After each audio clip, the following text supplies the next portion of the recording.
Hey guys, tonight we're diving into the strange, stubborn heart of the Middle Ages, a place full of mud, monks and makeshift fixes that somehow turned into cornerstones of civilization.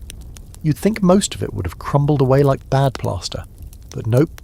Some of the most permanent pieces of our modern world started out as stopgaps, emergency plans or outright accidents. Now, fair warning, you probably won't survive this. At least, not if you lived back then. Plague, war, famine, political backstabbing. It's not exactly spa day material. But you're lucky. You're in bed, or maybe sprawled on your couch, eyes half closed, drifting into a world of iron and incense. So before you get comfortable, take a moment to like the video and subscribe, but only if you genuinely enjoy what I do here. No fake love, just real bedtime history vibes. Drop a comment with your city and the time you're tuning in. I love seeing where and when you're listening from. Now dim the lights, maybe turn on a fan for that soft background hum, and let's ease into tonight's journey together. We start in a smoky, candle-lit hall in Wessex, England. It's the 9th century and nothing is quite going according to plan. Viking raids are pounding the coastline like clockwork. The reigning monarch, Ethelred, is as stable as a one-legged stool. And when he dies, the kingdom doesn't just need a new king, it needs a miracle. Enter Alfred. Young, bookish, and definitely not the first choice, Alfred is crowned in a hurry. Like, grab the nearest bishop and hurry kind of hurry. It's supposed to be temporary, a wartime decision, a placeholder crown until a more suitable ruler appears. But Alfred, as it turns out, is built different. He doesn't just hold the line, he rebuilds the kingdom, trains a standing army, sets up a navy and, casually, revives education and literacy while he's at it. The guy is like if you put Abraham Lincoln, Tony Stark and a really tired schoolteacher into a blender and dropped him into medieval England. He fights off the Danes, negotiates peace, and reorganises the realm. Suddenly, that emergency crown isn't so temporary anymore. And here's the thing. Alfred's rule creates a precedent. His successors, his grandkids, and even the concept of England as a unified idea all trace back to this moment. The guy who was never supposed to be king ends up being remembered as Alfred the Great, a title nobody else in English monarchy ever gets. His reign becomes a blueprint for the very idea of kingship. Here's the quirky bit. Alfred might have also had a weird obsession with translating Latin texts into English himself. Like, personally. He didn't just order it, he did it, one page at a time. Some scholars think this was out of a genuine passion for knowledge. Others think it was because nobody else around him was literate enough to do it. And what's still debated today? Whether Alfred actually ever intended to be king at all. Some accounts suggest he was deeply religious and more interested in monastic life than in politics. But desperate times make for strange coronations, and whether he wanted it or not, he held on to power and changed the trajectory of an entire island. Now imagine this. You're in a mud-walled village somewhere in Alfred's England. You don't know what Latin is, your teeth are falling out, and you've never seen the sea, even though it's 20 miles away. And yet, the decisions made by this supposedly temporary king are about to shape your children's lives, your land, your taxes, even the church that you go to, which, by the way, probably doubles as a granary and a local hangout spot. Fast forward a bit. Alfred dies, but the monarchy he stabilises lives on. His grandsons continue the mission, and by the time you hit 1066 and the Norman invasion, you've got a real kingdom on your hands. Laws, borders, culture. All of it built on the back of a panicked wartime decision. And Alfred's legacy doesn't just stop at England. Later monarchs across Europe would look to his rule as a model for consolidating fractured regions. In the echoes of his governance, you can hear the first murmurs of the modern nation-state. So yeah, one emergency crown, slapped on the wrong brother in a crisis, ends up laying the foundation for 1,000 years of monarchy, nationalism and mildly insulting British comedies. Makes you wonder what temporary thing in your own life might outlive you, huh? Picture this. You're standing on a rocky outcrop in northern France, wind howling through your hood, mud splashed up to your knees, and you're staring at a half-finished wooden fortress. It's called a Motte-and-Bailey, and no, it's not a dessert. It's the medieval equivalent of a pop-up shop, only instead of selling overpriced candles, it's designed to repel angry neighbours and invading warbands. The year is something like 1067, and the Normans have just brought this design over to England after stomping through Hastings. The idea is simple.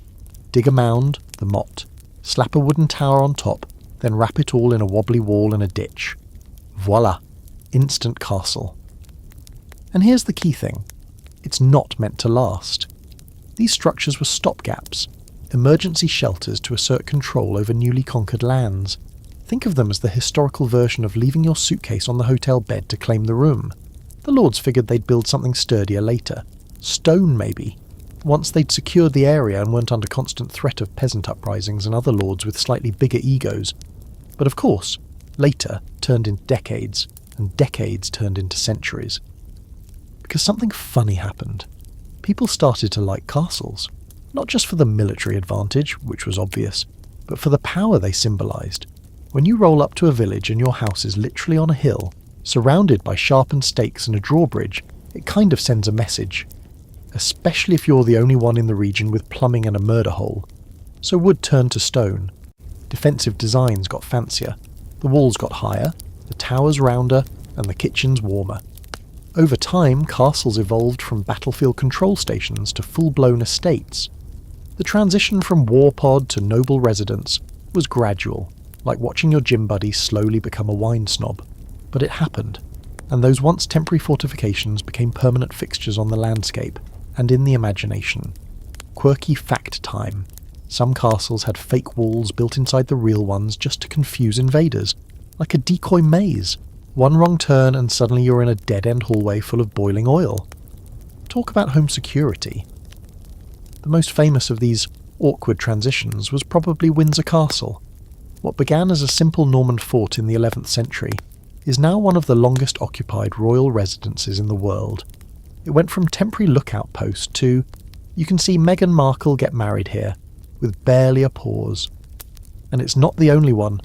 Across Europe, these, just until we stabilised the region structures, became family homes, government offices, prisons, museums, and once, famously, the location for a goat-themed coronation party. Long story.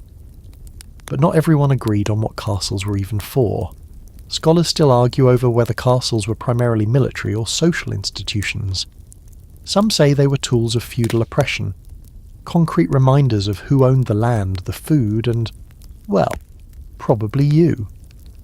Others argue that castles were more symbolic than strategic, especially in later centuries when warfare outpaced their usefulness. Gunpowder kind of ruined the whole walls are enough vibe. Still, the psychological power of a castle stuck around. Even today, people visit them with a kind of reverence, walking through mossy archways and peeking into arrow slits, like they might uncover some noble bloodline of their own. And let's be honest, castles are cool. There's a reason why every fantasy novel, video game or theme park still clings to the image. Pointy towers, moats, stone halls echoing with secrets. They got under our skin. Imagine, for a moment, you're a stonemason in the 13th century. You've been hired to work on a curtain wall for some lord's castle. You think, alright, this job will last a few years and then I'll move on. Fast forward 200 years, and the same wall is still standing, weathered but proud. Meanwhile, your name is forgotten, your tools rusted away, and your great-great-grandkids are paying taxes to a duke who drinks wine in the solar, where the guards used to sharpen swords. And this leads to the strange truth. Many medieval castles weren't abandoned because they failed. They were abandoned because they succeeded. They lasted so long they outlived their original purpose. Their owners got comfortable. Fireplaces were added, curtains even. Kitchens stopped serving stew and started serving roast swan with fig glaze. By the late Middle Ages, you've got castles that are less about defence and more about prestige, diplomacy and family drama. Game of Thrones didn't invent the castle soap opera. It just updated it with dragons and snark. So next time you see a castle perched on a hill, looking like it's always been there, remember, it probably wasn't supposed to. It was a quick fix, a wooden box with a dream. But something about that elevated perch and thick stone wall kept us coming back, kept us building, kept us believing that maybe permanence could grow out of panic. Alright, so let's say you're a local nobleman around the year 875, and the Roman Empire has been dead for a few hundred years, though honestly, people are still kind of in denial about it. The roads are crumbling, There's no postal system, and the nearest idea of law is whatever your uncle mumbles through a mouthful of stew at the village moot. Trade? Barely a thing. Central government? Not really. So how do you keep order? How do you run anything without emperor's legions or even a reliable map? You do what any underprepared manager would do. You delegate. You carve up your territory like a pizza at a kid's party, hand out slices to your most trusted or most dangerous followers, and hope they stay loyal. This is how feudalism is born, not from some grand plan, but as a slapdash solution to a total systems failure. It starts small. A local lord gives a patch of land, a fief, to a vassal in exchange for military service. That's the deal. Sword for soil, loyalty for lunch, and it kind of works. Villagers are tied to the land, knights are tied to their lords, and lords are supposedly tied to kings. The entire system is held together by promises, threats, and a terrifying lack of written contracts. It's like a group project where everyone's holding the same fragile Jenga tower and pretending they know the rules. The original idea? Totally temporary, just a fix until things stabilise. Once kings have armies again, once trade returns, once central authority is back on its feet, surely we'll transition out of this cobbled-together loyalty web. But we never really do. Feudalism sinks in like stubborn moss. It becomes the defining structure of medieval life. By the High Middle Ages, you've got entire economies, legal codes, and religions wrapped around this once hasty setup. Lords are no longer just landowners, they're miniature kings. Peasants are legally glued to the soil. Knights become their own weird social class, somewhere between deadly mercenary and Renaissance fair enthusiast. Here's the quirky twist. No one at the time used the word feudalism. That's a later invention, cooked up by historians trying to make sense of this mess. People living in it didn't think, "Ah yes, what a splendidly feudal society we enjoy." They just called it life, and probably not in a cheerful tone. So, what's still up for debate? Pretty much everything. Scholars have been arguing for decades about whether feudalism is even a real system, or just a word we use to group together a bunch of loosely connected customs. Was it about land? Was it about loyalty? Was it more of a social pyramid or a web of messy obligations? No one agrees. It's like trying to describe a dream after waking up. You kind of remember how it worked, but when you try to explain it, your friends just stare at you. And let's not forget how deeply weird it got. Over time, the feudal contract became hereditary. A knight's fief could pass to his son, even if that son had never picked up a sword in his life. Lords could end up with more vassals than they could manage. Loyalty lines blurred. Wars broke out because someone swore fealty to two different nobles who hated each other. At one point, vassals had vassals who had vassals, all passing favours like a chain letter with horses. The unintended result? Feudalism created a layer cake of power where even kings were technically vassals. Yes, even monarchs bowed to someone in theory. The King of England, for instance, held land in France and owed fealty to the French king. That went about as well as you'd expect. Spoiler, they fought a 100-year war over it. Meanwhile, down on the ground level, serfs, the peasants legally bound to the land, had no mobility. If you were born on a plot of land, congrats, that's where you live, work, marry and die. You couldn't leave without permission. Temporary poverty turned into generational status, and once the land system became heritable, that status got baked into your family line like an unfortunate genetic curse. Now imagine you're one of those peasants, scratching at the soil in exchange for protection that mostly consists of being ignored. Your local lord rides by once a month to yell about wheat quotas, and the only other authority figure you know is a priest who spends half his time reminding you that suffering is holy. And even though everyone around you mumbles that this is just how things are, somewhere in the back of your aching spine you know, it wasn't supposed to be permanent. But time is a funny thing. Give any system long enough and people start calling it tradition. Kings legitimize their rule through feudal titles. Nobles pass down lands and obligations as if God himself signed off on the idea. Even the church gets in on it, acquiring land and acting like a feudal lord, except with extra incense and less bathing. Eventually, feudalism doesn't just shape the land, it shapes the mind. The idea that everyone has a place, that those at the top deserve to be there, that loyalty matters more than logic. All of it becomes embedded in the culture. Songs, stories, even bedtime tales to scare children into obedience. So, the next time someone brings up feudalism like it was a brilliant medieval invention, remember this. It started as duct tape over a collapsing world, a temporary fix in the ruins of empire. But people got used to it, built around it, and forgot it was never supposed to stay. Let's say you're a farmer in 12th century France minding your own business, trying to coax a little wheat from the cold, stingy earth when a local priest comes knocking. He's not here for tea, he's here for your tithe, a 1/10 chunk of whatever you manage to scrape together. Grain, chickens, wine, labour. If it exists, it can be tithed. And the worst part, this whole thing was supposed to be temporary. A one-time emergency fund, they said. God needs it. The church needs it. You know? Just until we get through the latest famine, war or plague. But of course, it never goes away. The tithe begins as a well-meaning bit of spiritual math. Early church leaders wanted to mimic Old Testament practices, encouraging people to give 1/10 of their income or produce to support clergy, build churches and help the poor. Fair enough, everyone's pitching in for the greater good. But by the time the Middle Ages roll around, the voluntary part has quietly vanished, and the tithe has become an institution as permanent as dirt.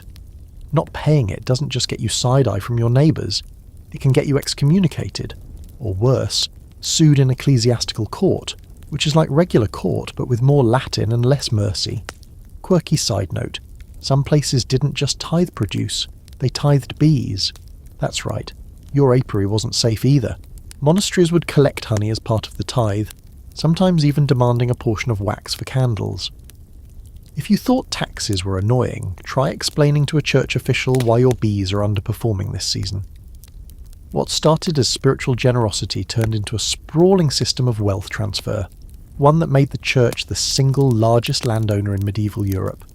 Think about that.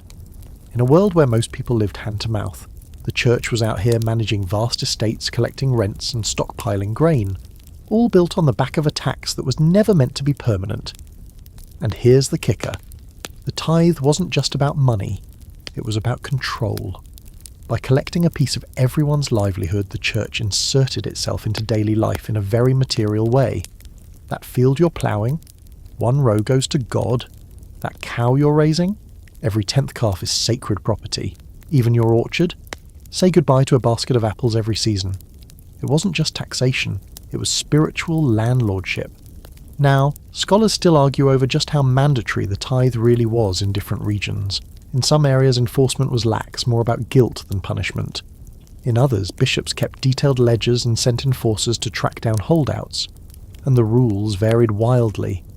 Were you supposed to tithe on what you produced or what you earned? What if you sold your grain before harvest? What if your land was barren this year? The ambiguity was not only maddening, it was intentional. The lack of clarity gave local clergy all the wiggle room they needed to interpret the tithe in ways that always seemed to benefit the clergy. Eventually, the tithe became so institutionalised that it shaped local economies.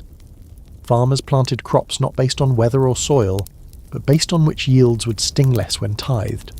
Some avoided grapes altogether because they couldn't afford to give up a portion of their wine.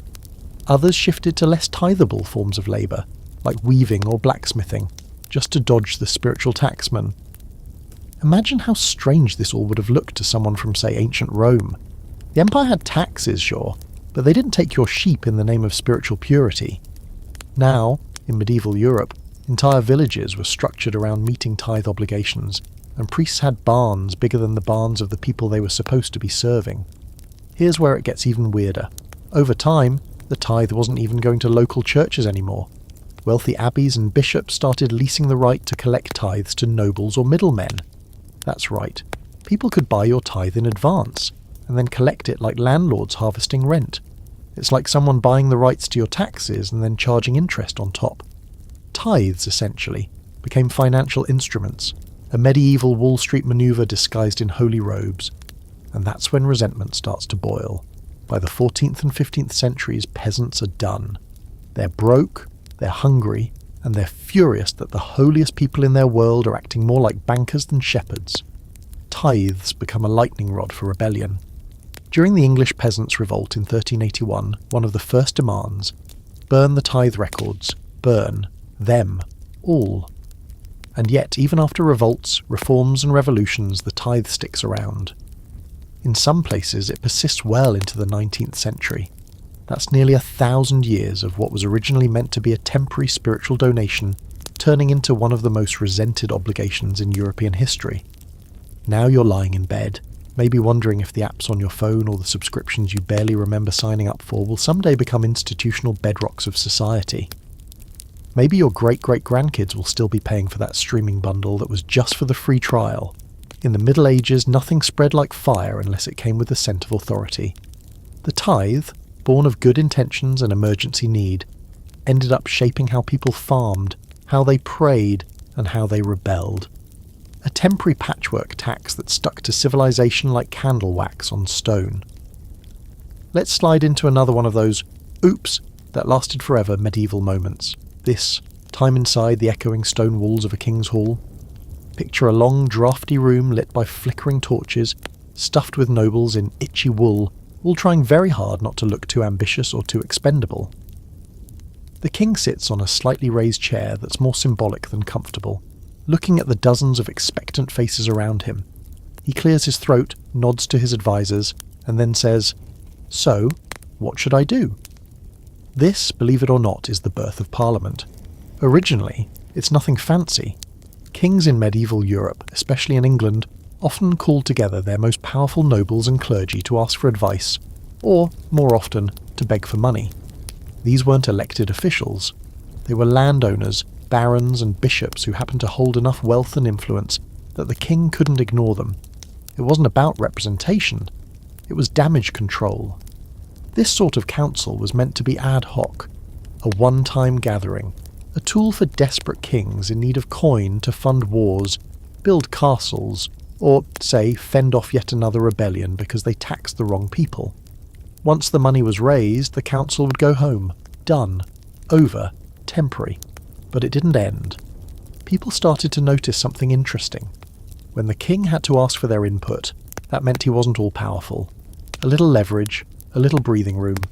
Nobles realised that by withholding funds they could shape policy, and before long, these councils started asking for concessions in exchange for their support. You want gold for a crusade? Great. But maybe we talk about how you're throwing peasants in jail without trial, or about that weird thing with your foreign mercenaries, or your hobby of declaring war on the French every other Tuesday. By the 13th century, under the reign of Henry III and then his rebellious son Edward I, these councils take a more formal shape. They're not just called when needed anymore, they become expected, and then eventually institutionalised. The English Parliament, the one you've probably heard of, gets its unofficial start with Simon de Montfort's gathering in 1265. He invites not just nobles, but commoners, knights and burgesses to represent local regions. That move? Wild. Revolutionary. And, say it with me, not meant to last. But it does. Suddenly, townspeople who've never had a voice in national decisions are riding to London to argue about taxes and laws. They still don't have real power, but they're in the room. They're watching, taking notes. And the kings? They keep needing money. War is expensive, especially the kind where your horse wears armour. Quirky detail incoming. Early parliamentary sessions were so chaotic that people would literally bring their own benches. No assigned seats, no microphones. Just a bunch of men in cloaks shouting over each other, while trying to out-polite the guy next to them. If you wanted to speak, you needed lungs, charm, and ideally a connection to someone who owned half of Kent. There's still debate among historians over what actually counts as the first true parliament. Was it the Witan in Anglo-Saxon England? Was it the Curia Regis under the Normans? Or was it de Montfort's assembly with both nobles and commoners? Scholars can't agree, partly because medieval record-keeping is a blend of dry Latin and passive-aggressive complaints. But what's clear is that something unexpected grew out of necessity. Kings kept calling these meetings to solve short-term problems, and those meetings kept carving deeper grooves into governance. Over centuries, the temporary councils morphed into permanent institutions. Power slowly bled from the crown to the council chambers.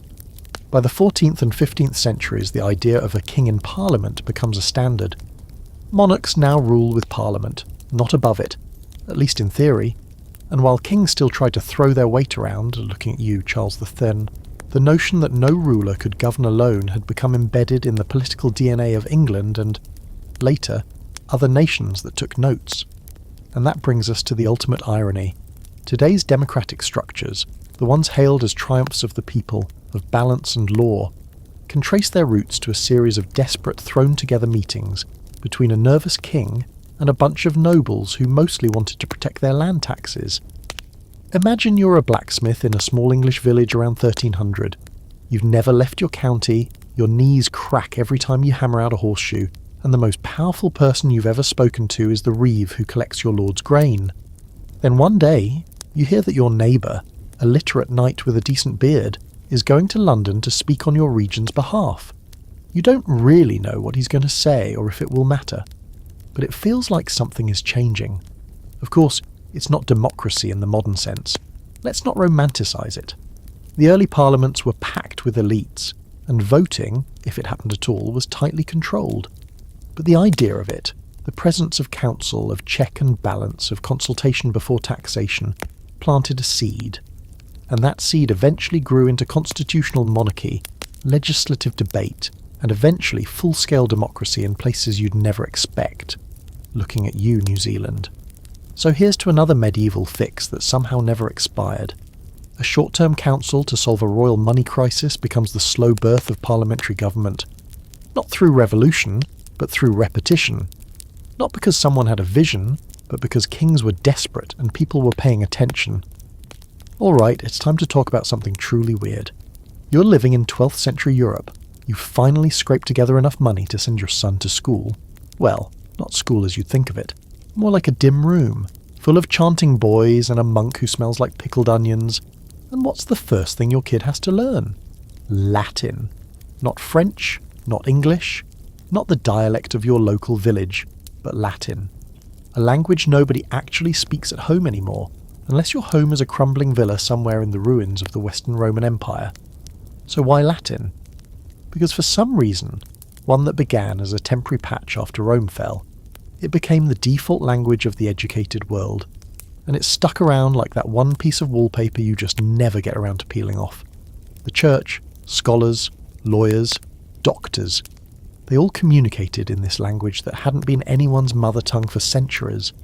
Latin was a ghost tongue, wandering through monasteries and courtrooms long after its empire had vanished. Originally it made a kind of sense. When the Roman Empire collapsed, Latin was still the common denominator across Europe. The Church, wanting to maintain consistency across its sprawling network, decided to keep using Latin for religious services, scripture, and communication. This wasn't meant to last forever. It was just a placeholder, a way to make sure monks in Ireland and bishops in Sicily could still understand each other. You know, like using emojis when you don't speak the same language. But then time passed, and nobody ever updated the system. Even as the actual spoken languages of Europe fractured and evolved into French, Spanish, Italian, German, and a dozen others, Latin just hung in there, stubborn and smug. It was like the old guy at the gym who insists on using only the rowing machine and still wears tube socks from 1974. Everyone around him has moved on, but there he is, rowing away, Latin conjugations and all. Quirky detail for you.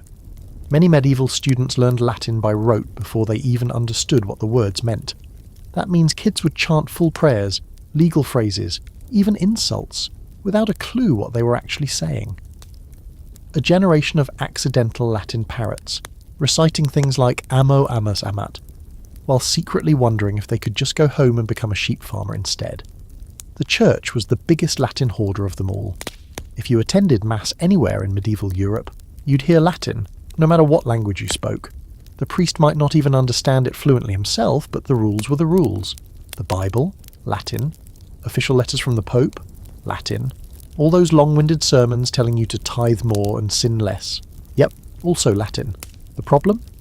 The average villager had about as much chance of understanding it as they did of flying to Constantinople on a goose. Even when universities began to spring up, those quirky little institutions that started in cathedral schools, Latin was the language of instruction. Lectures were given in Latin, notes were taken in Latin, arguments about Aristotle, Plato, and the existence of unicorns, all in Latin. It wasn't just a language anymore, it was a gatekeeper. If you didn't know Latin, you were effectively locked out of education, law, theology, and any serious scholarly conversation. It turned learning into a secret club, and the password was always dead, decleansed, and unnecessarily complicated. Now here's where it gets juicy. Modern historians still debate whether Latin truly unified Europe or just froze intellectual development. On one hand, sure, it gave scholars across the continent a common ground. A philosopher in Oxford could, in theory, read the work of a theologian in Bologna without a translator. But on the other hand, it also kept knowledge bottled up. Works had to be written in Latin to be taken seriously, even when vernacular languages had become rich and expressive. Some say this delayed the development of national literature, stifled public access to ideas, and made everything feel like it had to pass through the church's filter. Eventually, of course, things began to shift. The Renaissance helped, so did the printing press. Writers like Dante, Chaucer, and Luther began using the vernacular, aka the language people actually spoke. And the Protestant Reformation? Well, that kicked the Latin monopoly right in its cassock. Suddenly people wanted Bibles they could read, sermons they could understand, and prayers that didn't sound like courtroom depositions. But still, Latin didn't go quietly. Universities clung to it. The church didn't officially abandon Latin Mass until the 1960s. Yeah, not 1360s, 1960. The Beatles were already singing about holding hands, and some churches were still chanting in the voice of a dead empire. Imagine you're a scribe in the 14th century.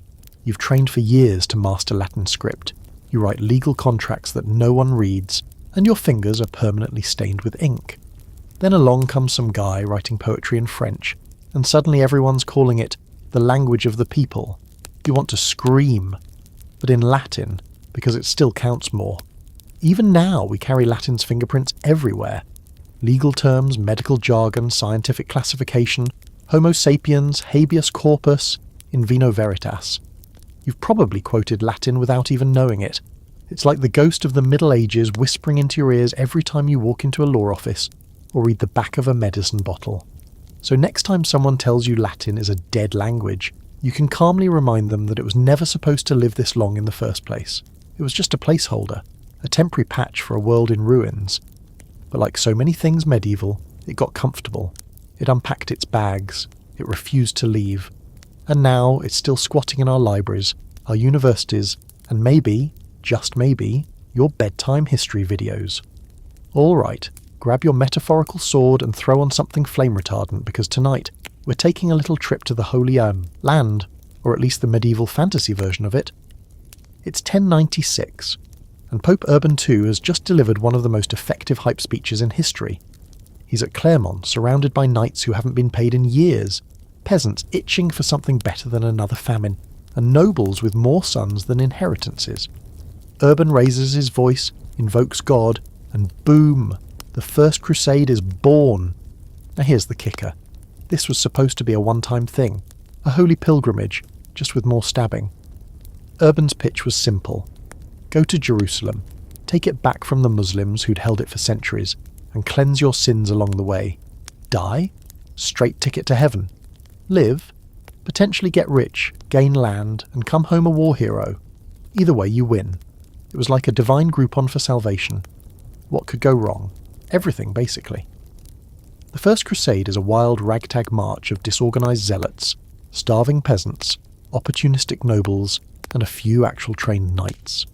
Against all odds, and a lot of infighting, they reach Jerusalem in 1099 and take the city in a siege so violent it reportedly left ankle-deep blood in the streets. And instead of dusting their hands off and going home, they stay. They carve out little kingdoms, call dibs on everything, and set up what are essentially medieval European micronations in the middle of the Levant. But now there's a problem. If you hold Jerusalem, you have to defend Jerusalem. Cue the Second Crusade, then a third, then a fourth, then a children's crusade. Yep, that happened. Suddenly this once-and-done holy war becomes a century-spanning international habit. Like smoking, but with more chainmail. Here's a quirky fact for you. The Fourth Crusade never even made it to the Holy Land. Instead, it got sidetracked by internal politics and ended up sacking Constantinople, a Christian city. That's right. In an effort to fight Muslims, Crusaders accidentally attacked their fellow Christians, looted their churches, and dismantled one of the most important cities in the world. Classic Crusade detour. And what do scholars still debate today? The real motivations behind the Crusades. Were they genuinely about religious devotion, or were they a convenient excuse for land-hungry nobles to carve out territories and for popes to consolidate power? Some argue it was pure piety. Others say it was more about politics and population control. When you've got too many unemployed knights sitting around, starting a distant war is sometimes easier than dealing with local rebellions. Back in Europe, the Crusades had unexpected side effects. For one, they introduced people to spices, silk, and advanced math. Crusaders brought back exotic goods, Arabic knowledge, and unfortunately more debt than they could handle. Italian city-states like Venice and Genoa made fat profits off Crusade logistics, transporting men and materials in exchange for influence and cold hard coin. The result? The growth of powerful merchant empires, and a rise in aggressive capitalism wrapped in a Crusader cloak. And then there's the storytelling. The Crusades become myth almost immediately. Medieval poets sing about heroic battles and divine intervention. Knights start putting little crosses on their shields, not because they were ever in Jerusalem, but because it looked cool and made them seem holier. You're suddenly not just a soldier, you're a defender of Christendom, even if you mostly just drank too much wine and lost your horse outside Antioch. Imagine you're a teenager in 12th century France. Your uncle fought in the First Crusade and came back with a limp, a questionable story about fighting a dragon, actually a catapult, and a shiny ring he insists is holy. Your village priest talks about the Crusades like their mandatory summer camp. One day, you too will go, and probably die gloriously. It's all so normal now. No one even remembers a time before the church was sending thousands of people to fight in places they couldn't find on a map. And once the actual fighting dies down, the Crusader mentality sticks. It filters into literature, politics, and identity. Europe becomes Christendom, defined less by shared culture, and more by who it's at war with. This yes versus them worldview hardens. Eventually that spirit finds new targets. Pagans in the Baltic, heretics in France, even rival Christian sects. The original Jerusalem goal fades, replaced by a general itch to purify the world one siege at a time. By the time we hit the late Middle Ages, the Crusades are less about marching east and more about an entire ideology that won't sit down. It gets baked into the culture. The songs, the symbols, the architecture, hello, Templar churches, even the economy. Knights who never left home still call themselves Crusaders. Popes keep issuing crusade bulls like they're trying to hit a quota. At one point there's a crusade against the city of Florence. Florence, of all places. Even today the term crusade hasn't gone away. It's morphed, sure, used metaphorically now to mean any righteous cause or relentless campaign, but the echoes are still there. All from what was supposed to be a single holy road trip. One journey, one goal, one temporary act of divine clean-up duty. So here's the takeaway. The Crusades weren't born with the intention of becoming a centuries-long series of geopolitical quagmires. They started as a desperate attempt to unify fractured Europe and reclaim a city most villagers couldn't even imagine. But like everything else medieval, once people saw the glory, the loot and the legacy, they couldn't let it go. What was supposed to be a single chapter turned into an entire volume, and then some. So let's say you've just been accused of stealing a chicken, or maybe someone claims you hexed their cow into not giving milk. It's the year 1152, and you're standing, barefoot in the village square, surrounded by gawkers, priests, and someone suspiciously holding a vat of boiling water. This is not a good sign. Welcome to trial by ordeal.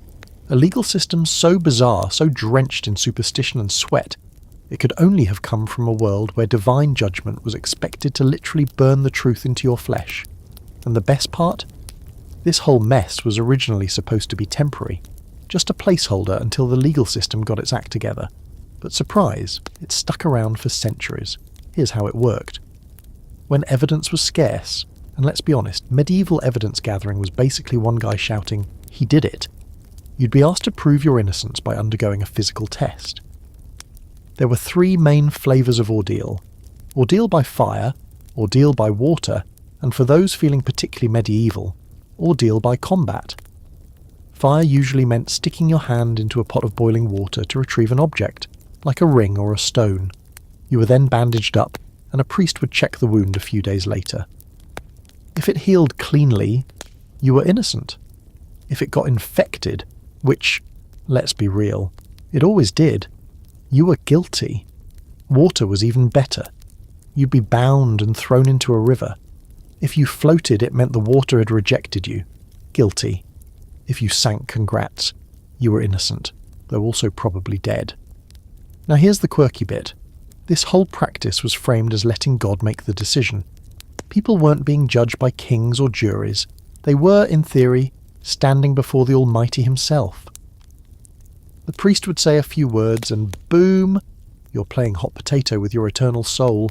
You see, if you were innocent, God would miraculously protect you. If not, well, better luck in the afterlife. And here's where it gets even weirder. There was a very specific, almost theatrical process to all of this. The ordeal had to take place in sacred space. The tools were blessed. The water was holy. There were prayers, fasts and rituals meant to purify everyone involved. It wasn't just a legal proceeding. It was a liturgical event. People showed up like it was church, with a side of burn trauma. What's debated today among historians is whether these ordeals were ever taken completely seriously. Some scholars believe they were used as symbolic tests that were rigged to let known innocents off the hook. That is, the local priest might slightly cool the water, or not bind someone too tightly before tossing them in the river. Others argue that these trials were absolutely believed, full stop. The participants genuinely thought God would intervene, which says a lot about the medieval mindset, where the divine and the legal weren't just linked, they were practically roommates. Imagine you're the local blacksmith, and your neighbour accuses you of cursing his daughter with a fever, because you once looked at her funny while hammering a horseshoe. No one saw you do anything. There's no evidence, just gossip and fear. And suddenly, you're barefoot at dawn, standing in a chapel, hands extended over a cauldron. Everyone's watching, some out of fear, some for the spectacle. The priest finishes the chant, you plunge your hand into the water, and somewhere in the back of your mind, you're realizing that law and religion are once again besties in all the worst ways. But wait, it doesn't end there. There's also ordeal by combat, where two parties physically fight it out to determine guilt. This was mostly reserved for nobility, because peasant-on-peasant legal duels weren't exactly high stakes. The idea here is that God will ensure the innocent party wins. So if you're a weak, sickly baron going up against a battle-hardened knight who's been eating raw boar for breakfast, well, guess you should have gone with boiling water. Quirky aside, trial by combat was technically still legal in some places way longer than it should have been. In fact, there was an actual legal case in Britain in the early 1800s where someone tried to invoke it. The judge had to sort of awkwardly say, "Okay, yes, technically this is still on the books, but no." So why did this all last so long? Because no one had a better idea. When central authority was weak, literacy low, and social trust even lower, trial by ordeal was a system people believed in. It felt fairer to leave the decision to God than to trust some corrupt baron or illiterate judge, and once you've built your society around that idea, it's hard to walk it back. Still, there were critics, even at the time. As Roman legal ideas started trickling back into Europe through the influence of scholars and rediscovered texts, more people began to ask, maybe we should use evidence instead of scolding people. The Church too began to have second thoughts. In 1215, at the Fourth Lateran Council, Pope Innocent III officially banned clergy from participating in ordeals. Without priests to bless the water or sanctify the process, the whole system started to collapse. Slowly, but not immediately. Ordeals limped along, particularly in rural areas, well into the late Middle Ages. In some places, they just reinvented the process. Instead of literal trials by fire, they'd simulate ordeals through oaths or local rituals. The idea didn't die, it just shapeshifted. Now you're lying in bed thinking, that's insane. Thank God we don't do that anymore. But then you remember that we still have modern versions of ordeal. Maybe not with cauldrons, but in how we publicly shame people online, cancel careers without trials, or let public opinion become a stand-in for evidence. Different tools, same vibe. So, yet again, we see a medieval band-aid meant to hold things together for a generation become a tradition no one dared question for centuries. Trial by ordeal. Part courtroom, part theatre, part fever dream. Proof that, sometimes, when you leave justice up to divine intervention, you just get burned. Let's set the scene. It's the spring of 1348, and things are starting to get weird. You live in a cosy little town in northern Italy, and lately the rumours have been flowing faster than the wine. People are talking about ships pulling into port with dead crews, about strange swellings in the armpits and groin, about entire villages that have simply gone silent. A few days later, your neighbour coughs once, then twice, and by the end of the week, they're being carried out by men in hooded robes who won't look anyone in the eye. You don't know it yet, but the Black Death has arrived, and with it comes one of the most unintended, oddly permanent legacies of the medieval world: quarantine. Now, to be clear, the first quarantines weren't exactly science-driven. People didn't know what germs were. They weren't talking about bacteria or viruses. They thought disease spread through miasma, bad air, or, depending on whom you asked, planetary alignments, sin, or demonic cats. But they noticed something important. Sickness followed trade. Ports were the problem. So in 1347, the city of Ragusa, modern-day Dubrovnik, came up with a temporary solution. Ships arriving from infected areas had to wait outside the city walls for 30 days before passengers could come ashore. Just enough time to see if anyone broke out in boils. The policy was called Trentino, a 30-day hold. It wasn't based on medical evidence so much as a medieval logic. Wait, watch, and if people start dying, maybe don't invite them to dinner. That 30 days later turned into 40, giving us the word quarantino, and that, of course, evolved into quarantine. What began as a desperate guesswork policy during the worst pandemic in history eventually became part of international health law. But in the beginning, totally ad hoc. Just a panicked city trying to avoid becoming a ghost town. Now here's a quirky little twist. The number 40 wasn't randomly chosen. In medieval theology and symbolism, 40 had sacred weight. Think Jesus fasting for 40 days. The 40 years Israelites wandered the desert. When in doubt, medieval folk slapped a holy number on it and hoped for the best. So while quarantino sounded practical, it was really superstition mixed with city bureaucracy. A very medieval cocktail. Other cities soon copied Ragusa. Venice set up offshore checkpoints where travellers and goods had to sit and stew under watchful eyes. In Milan, officials went one better. They simply bricked infected families into their homes. Like literally. Walls, bricks. Good luck. No stay-at-home order was taken more seriously, and this is where the supposed temporary fix takes a wild turn. Quarantine, born out of a chaotic pandemic, stuck around. Not just because it worked, but because it gave governments a reason to exist. Public health became a thing. Suddenly, cities were issuing regulations about movement, hygiene, even garbage disposal. Not because they cared about your comfort, but because they didn't want to die horribly and rot in the street. Before the plague, civic authority was mostly about collecting taxes and waging the occasional petty war. But post-plague, it gained a new role, protector of bodies. Leaders couldn't just rule, they had to manage disease, and quarantine became their favourite tool. Now here's where the scholarly debates kick in. Did the Black Death cause the birth of public health, or did it just accelerate changes already underway? Some argue medieval cities were already inching towards sanitation laws and health boards. Others believe the sheer trauma of the plague forced a kind of political evolution. Governments became more modern, more organised, more obsessed with control, all in the name of survival. You, meanwhile, are just trying to get by.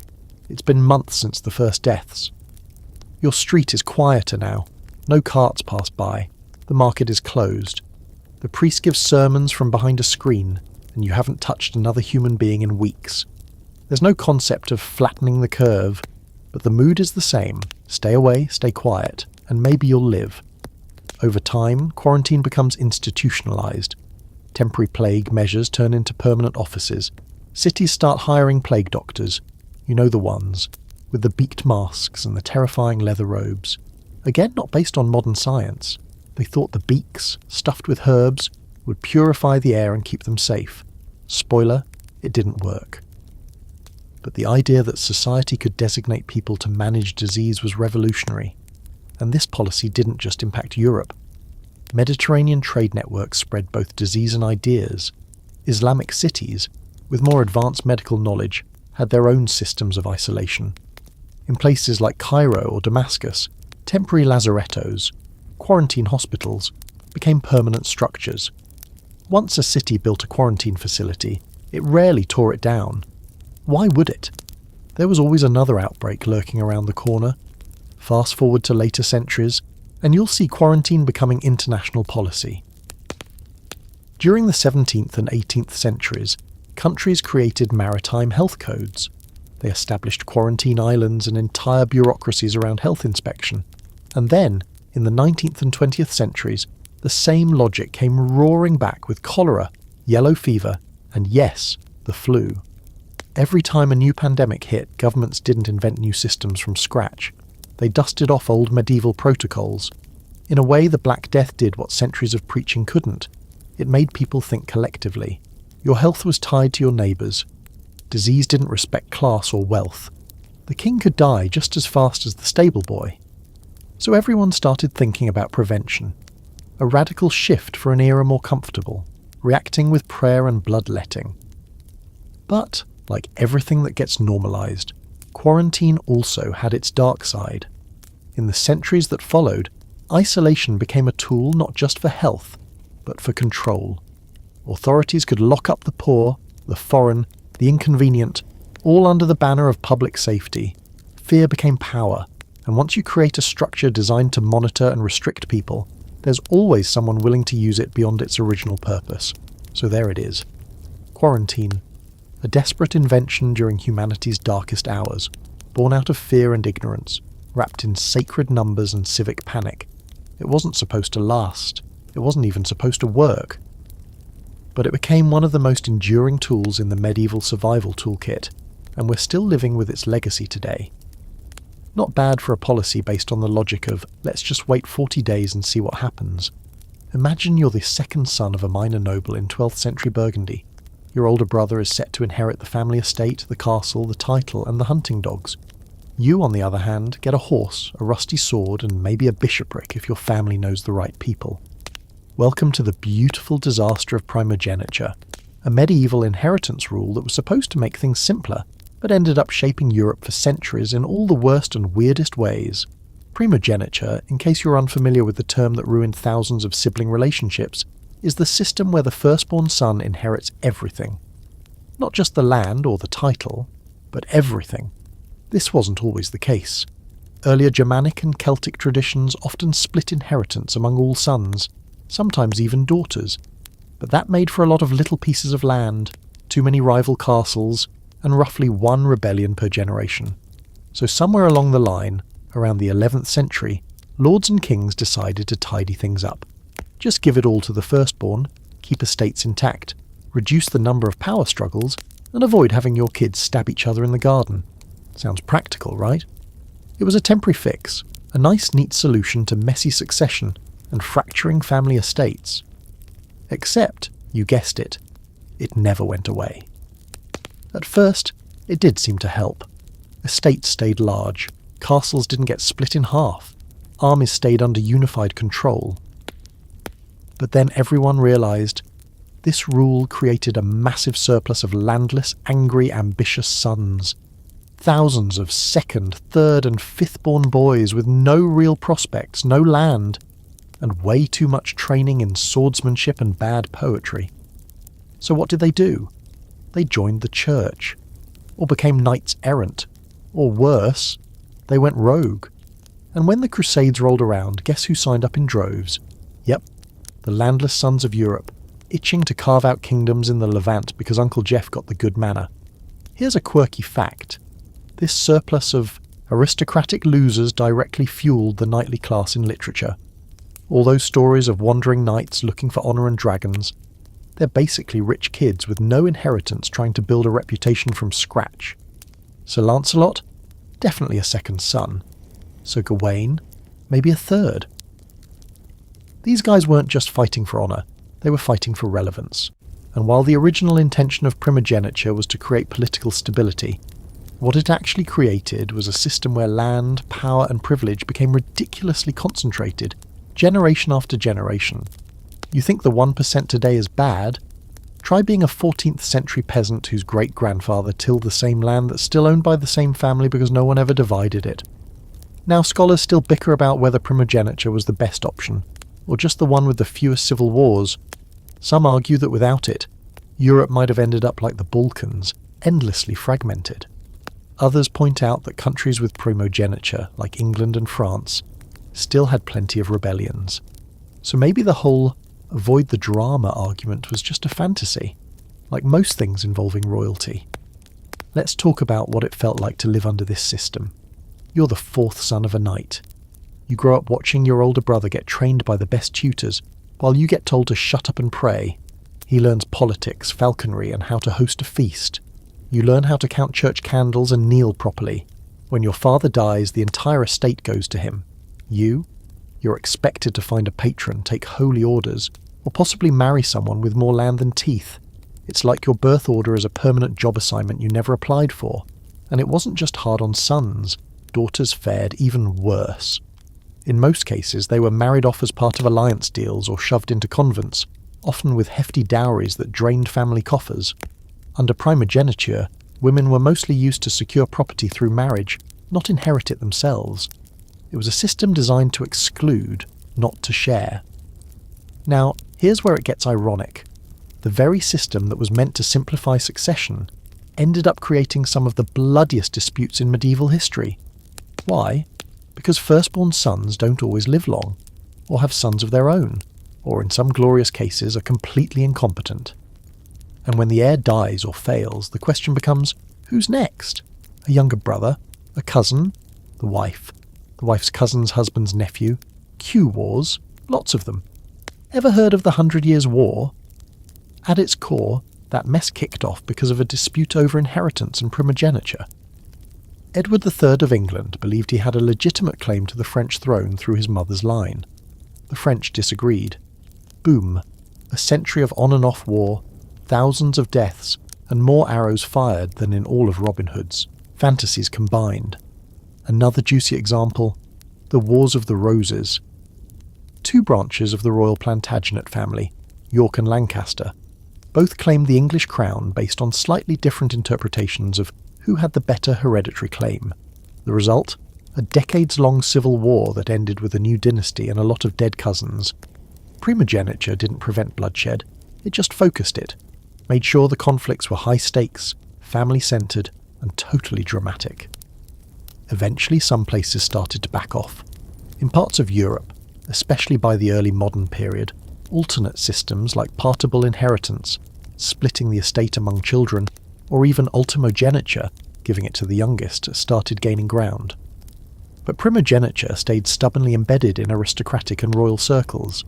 In England, the rules of primogeniture remained law for most noble titles until the 20th century. Yeah, 20. Century. And even now, echoes of it remain. Look at modern monarchies. Most have only recently updated their succession laws to be gender neutral. It took centuries to let daughters inherit the throne equally. Why? Because tradition. And because some people just can't let go of the idea that being born first means you deserve everything. So primogeniture, a medieval rulebook scribbled in desperation that ended up becoming a constitutional norm. It was never meant to be forever. It was supposed to be a quick fix for estate squabbles and family feuds. But like everything else in this series, it outlived its purpose, ruined countless Thanksgivings, or the medieval equivalent, and built a society where being born first was the medieval version of winning the lottery. So you're a peasant in 10th century France. You wake up before the sun, pull on the same rough wool tunic you've worn for 3 years straight, and step outside your wooden shack into a haze of damp air and manure. You glance around, not because there's anything new to see, but because this tiny plot of land, it's not just where you live, it's where you're stuck, forever. Welcome to serfdom, a temporary post-Roman survival tactic that quietly turned into the medieval version of being legally glued to the dirt. After the collapse of the Western Roman Empire, chaos was the order of the day. Cities emptied out, roads fell apart, and centralised government was basically replaced by whoever had the most swords and the loudest family crest. In that mess, people needed protection, and lords needed labour. So they struck a deal. Peasants got to live on the land and work it in exchange for protection from bandits, famine, and those pesky Viking raids that kept showing up uninvited. Seems fairish, right? Except here's the catch. What started as mutual support gradually hardened into a rigid, inescapable system of hereditary servitude. If you were a serf, you couldn't leave the land. You couldn't marry without your lord's permission. You couldn't sell your goods freely, and any surplus grain or livestock you produced. A big chunk of that went to the manor lord, along with the best part of your soul and probably your only good pair of shoes. And yet, get this, it wasn't called serfdom right away. Early on, these arrangements were informal, even a little flexible. You could negotiate. Some peasants were technically free. But over time, as these arrangements got passed down, customs solidified into law. Lords began keeping records, enforcing obligations, and before long you were a serf, and your children, and their children after that. What began as a survival agreement in a crumbling post-imperial world turned into a social prison cell made of ploughs and mud. Now here's the quirky fact. Serfs weren't exactly slaves, but they weren't exactly free either. In fact, many medieval documents listed them under a category called unfree persons, which sounds like a bureaucratic way of saying, your property, but with chores. Unlike slaves, they couldn't be sold individually. They came with the land. You were part of the estate, like the well, the barn, or the suspiciously inbred cows. Scholars still argue over how bad serfdom really was. Some point out that serfs weren't completely helpless. They had rights, access to communal lands, and sometimes even courts to appeal to. Others argue that those rights were mostly symbolic, and the daily grind was brutal, humiliating, and utterly unescapable. Your whole existence was defined by what you owed your lord. Labour days, food rent, livestock, and the occasional goose sacrifice on St. Botulph's Day. Okay, not really the goose part. Probably. But make no mistake, the system worked for the people at the top. Lords got dependable labour, the church got dependable tithes, kings got stable populations to tax, and serfs got, well, rashes and existential dread. Imagine being born into that. You're 10 years old, already working the fields, and you ask your father, will I ever go to the city? He laughs, coughs, and shakes his head. The city? That's a week's walk, and we'd have to ask Lord Robert's permission. You've never seen a city. You've never seen a map. The farthest you've travelled is to the next village over for the midsummer pig roast, and then imagine being trapped in this system not because of law, but because of custom. That's what's truly wild. No one had to pass a bill. No king stood up and declared serfdom a forever thing. It just ossified. Like barnacles on a boat. Everyone went along with it because it had always been that way. Lords got used to the power. Serfs got used to the limits. Even the church told you it was God's will. What's more, serfdom wasn't even uniform. In some regions, especially in parts of Eastern Europe, it was far more severe and lasted longer, into the 19th century in some places. In others, like parts of France and the Low Countries, it began to loosen earlier. By the High Middle Ages, some serfs managed to buy their freedom, and cities offered a path out. The old saying went, town air makes free. If a serf could live in a town for a year and a day without being caught, they were considered free. So yes, medieval runaways were a real thing. Imagine sneaking out of your lord's manor like it's a heist film. 1 burlap sack, 2 crusts of bread, and a dream. Still, most didn't run. Most couldn't. The system relied on isolation. Few people could read. Travel was dangerous. Even if you wanted to escape, where would you go? And if you were caught, punishments could range from fines to forced labour to, you guessed it, being tied even more tightly to the land. The biggest irony, serfdom was never meant to be permanent. It began as a practical arrangement between desperate people in a fractured world.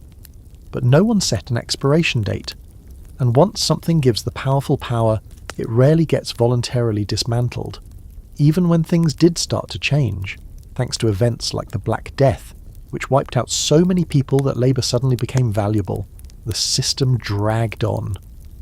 Lords tried to pass laws to freeze wages and restrict movement. In England, the Peasants' Revolt of 1381 was, in part, about serfdom. Serfs were demanding freedom, wages, rights, and they weren't asking politely.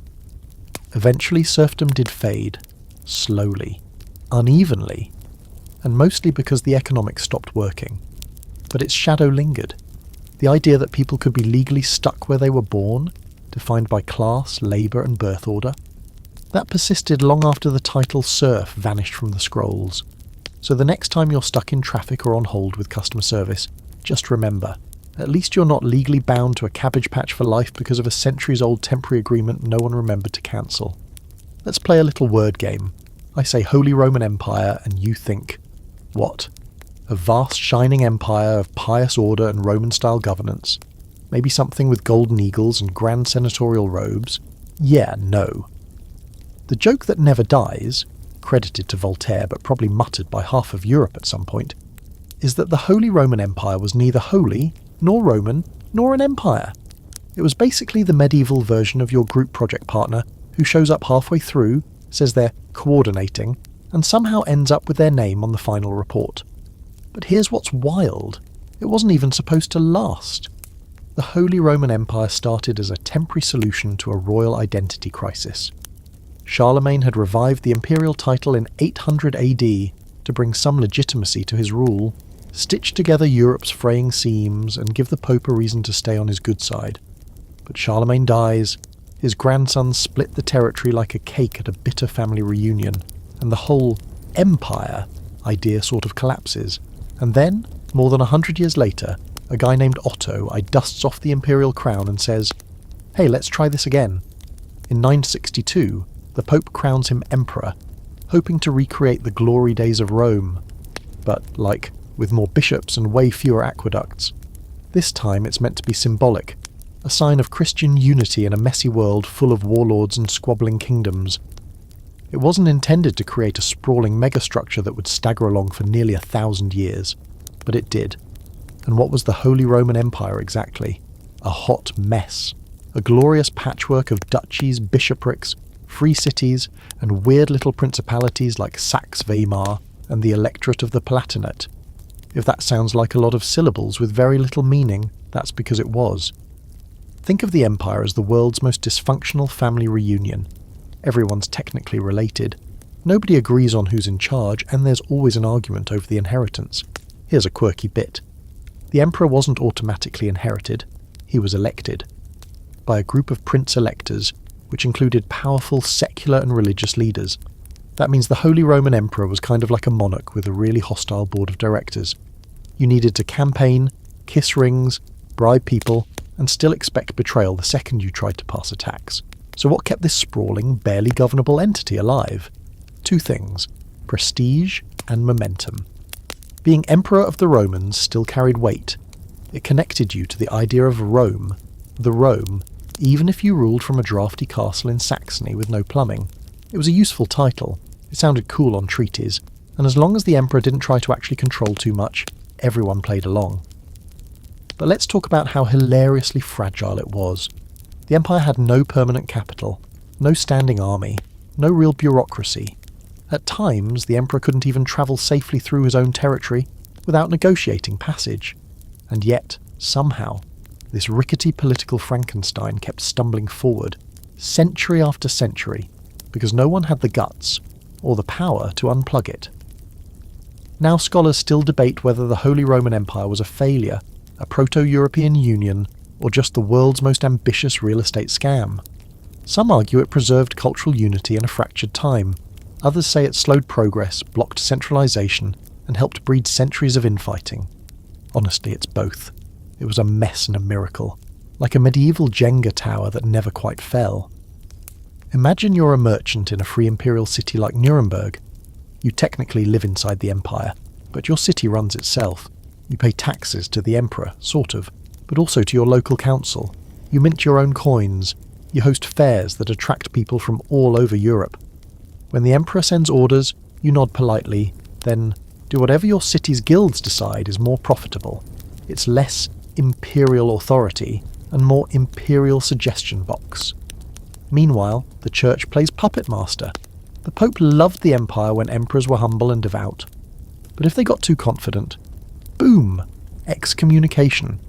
At least 4 emperors were excommunicated during their reigns, and one was even forced to walk barefoot through the snow to beg the Pope's forgiveness, in what might be history's most passive-aggressive apology tour. And yet, through all this chaos, the Holy Roman Empire managed to give birth to some pretty important ideas. Universities thrived under its protection. Local law codes developed. It gave the world Beethoven and Gutenberg and a truly stunning number of castles per square mile. It also created a model for decentralized rule that, centuries later, would inspire federalist systems in other parts of the world. But eventually things fell apart. The Reformation tore through the empire like a theological forest fire. Protestant princes and Catholic bishops began turning on each other. Wars erupted. The Peace of Westphalia in 1648 basically turned the empire into a collection of sovereign states loosely hanging on to the idea of unity for the sake of tradition and occasional sausage festivals. Still, it technically lasted until 1806, when Napoleon, ever the party crasher, marched through like a wrecking ball and forced Emperor Francis II to dissolve it. After that, the title was gone. No more holy, no more Roman, no more empire.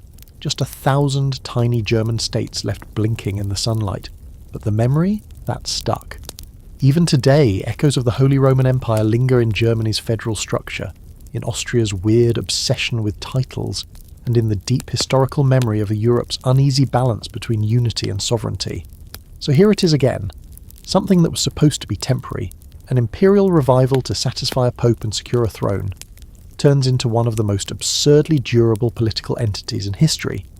The Holy Roman Empire wasn't just a misnamed relic. It was a symbol of how long humans will cling to something. Anything, if it gives them the illusion of order in a world full of chaos. And of course, a crown that's shiny was never going to sit idle for long. You're squinting by candlelight in a freezing room at the back of a cathedral, ink-stained fingers trembling as you try to copy the third page of a Latin text you don't understand. It's the year 1104, and your job is to handwrite a theological treatise that already bored your abbot into a nap. This is what counts as higher education in the early Middle Ages: monks, manuscripts, and madness. But somehow, this mess evolves into something truly unexpected: the university. What began as a short-term patch to train clergy and fill out church rosters turns into a cornerstone of civilization, and eventually a 60,000 a year industry selling hoodies and meal plans. So let's rewind. In the beginning, education in medieval Europe was sparse, improvised, and strictly for religious purposes. Literacy was almost entirely the church's business, and if you wanted to learn anything beyond your catechism, you had two options: join a monastery or convince a bishop to let you loiter near the library. Schools were attached to cathedrals and abbeys, and they were practical, designed to produce more priests, not philosophers. The idea of a structured, long-term academic institution wasn't even on the table. This was supposed to be training, not tenure. But demand kept growing. Kings needed literate bureaucrats. Bishops needed more theologians. Law courts, believe it or not, needed people who could read. And slowly, the cathedral school model began mutating. In places like Bologna, Paris, and Oxford, groups of scholars and students began clustering together. They weren't planning to invent the modern university. They were just trying to keep learning, get jobs, or avoid farm work. But their tiny circles of Latin, logic, and insomnia got formalized. Licenses were issued, curriculum took shape, and boom, by the 12th and 13th centuries, universities were popping up like particularly grumpy mushrooms. Now here's the quirky part. The early universities weren't places you went to. They were people. The Latin word universitas meant a guild or a corporation, specifically a guild of scholars or students. You didn't attend Oxford the place. You joined Oxford the people who argue about Aristotle too loudly. These early schools didn't even have buildings. Classes were held in rented rooms, churches, or wherever someone could talk without getting interrupted by livestock. The first majors were theology, law, and medicine. Arts and philosophy came later, but don't picture modern electives here. You weren't deciding between medieval astronomy and introduction to falconry. You were reading Aristotle's categories, passing word-by-word Latin commentaries, and sitting through lectures that lasted 4 hours, sometimes longer. And if you think your professors today are boring, just imagine a man in a robe reading aloud in Latin without punctuation. So how did this temporary fix for a priest shortage become the institutional juggernaut we know today? Well, it got popular, and power loves popularity. Kings and popes saw that educated people could make laws, collect taxes, and write legal documents that didn't look like ransom notes. So they started granting universities charters, protecting their autonomy, even exempting them from local laws. Some universities had their own legal systems and were allowed to self-govern. Imagine failing your final and then suing your professor in your university's own court. And it wasn't all monks and robes. By the 14th century, universities had become magnets for young men with more ambition than direction. You had boarding houses full of students staying up too late, drinking too much, and occasionally starting brawls with the local townspeople. There were actual town versus gown riots where students and citizens fought in the streets over tavern bills and insulted honour. You think campus drama is a modern thing? Please, these guys invented it, only with more Latin swearing. There's still scholarly debate over what the first true university was. Some say Bologna, founded in 1088, for its law studies. Others point to Paris, known for theology and its role in shaping the scholastic method. Oxford and Cambridge emerged shortly after, and set the tone for the English-speaking world. But what unites them all is this. They weren't meant to last forever. They were formed out of necessity, convenience, and an awkward mix of idealism and power. And yet, here we are. The university model spread across Europe and eventually the world. The system of degrees, bachelor, master, doctorate, comes from this time. So does the lecture model, the academic gown, the idea of disciplines, faculties, and research as a public good. Not because it was the best way to learn, but because it was the way that worked well enough to survive. And in the medieval world, works well enough might as well be a gold star. Imagine you're a student at the University of Paris in 1300. You're 17, you've just walked from your village carrying a single change of clothes and a parchment notebook. You live in a drafty rented attic above a butcher's shop. You attend lectures from dawn until noon, then spend the rest of your day copying text by hand. There are no dorms, no cafeterias, no health plans, but you're learning logic, theology, grammar, and philosophy. You're preparing to be a priest, or maybe a clerk, or if you're lucky, a scholar. The world doesn't seem to care that you're exhausted. It just cares that you can argue like your life depends on it. But don't forget, this whole system wasn't designed for you. It was patched together on the fly, expanded in panic, and institutionalized by accident. It was meant to solve a short-term shortage of literate clergy. Instead, it gave us the blueprint for modern education, complete with tenure tracks, tuition hikes, and the eternal student struggle of, what am I even doing with this degree? And the cost? Well, back then it was time, humility, and the possibility of freezing to death before your doctorate. Now it's student loans, different flavour, same medieval leftovers, so the next time you walk past a university's grand, ivy-covered facade, just remember, it started as a monk in a cold room, hunched over a manuscript hoping someone would copy it before the ink froze, a temporary fix, a holy hack, a centuries-old workaround that we still use today, just with more coffee and slightly fewer riots. You're in a monastery somewhere deep in the German countryside. It's early March. The wind still bites through the stone walls, and you've been fasting for so long that your ribs feel like a built-in xylophone. It's Lent, and as a monk you're committed. No meat, no dairy, no eggs. You're living off weak vegetable broth and black bread hard enough to bludgeon a heretic. But the brothers in your order, clever as ever, have a plan. They're brewing a new kind of drink, thick, hearty, dark, something that might technically be liquid but also kind of counts as food. It's beer, and not just any beer, but Lenten beer, created as a spiritual loophole that turned into one of Europe's longest-lasting, most beloved cultural fixtures. Let's be clear, beer wasn't invented in the Middle Ages. Humans have been fermenting stuff since we figured out that wet grain left in the sun gets weird and then fun. But what medieval monks did, what they accidentally immortalized, was transform beer from a common, everyday drink into a regulated, perfected, borderline sacred beverage. And it all started because of a temporary seasonal fast and a need for, let's say, calorically enhanced holiness. See, during Lent, food restrictions were intense. Monks needed sustenance but also wanted to avoid breaking the rules. So they brewed a stronger, thicker beer, called Doppelbock by later generations, that was basically bread in a glass. It was dense, rich, malty, and loaded with calories. Drinking it wasn't technically eating, so it became the perfect Lenten loophole. It filled your belly without violating your vow. Clever? Extremely. Holy? Questionable. Delicious? Absolutely. And here's your quirky fact.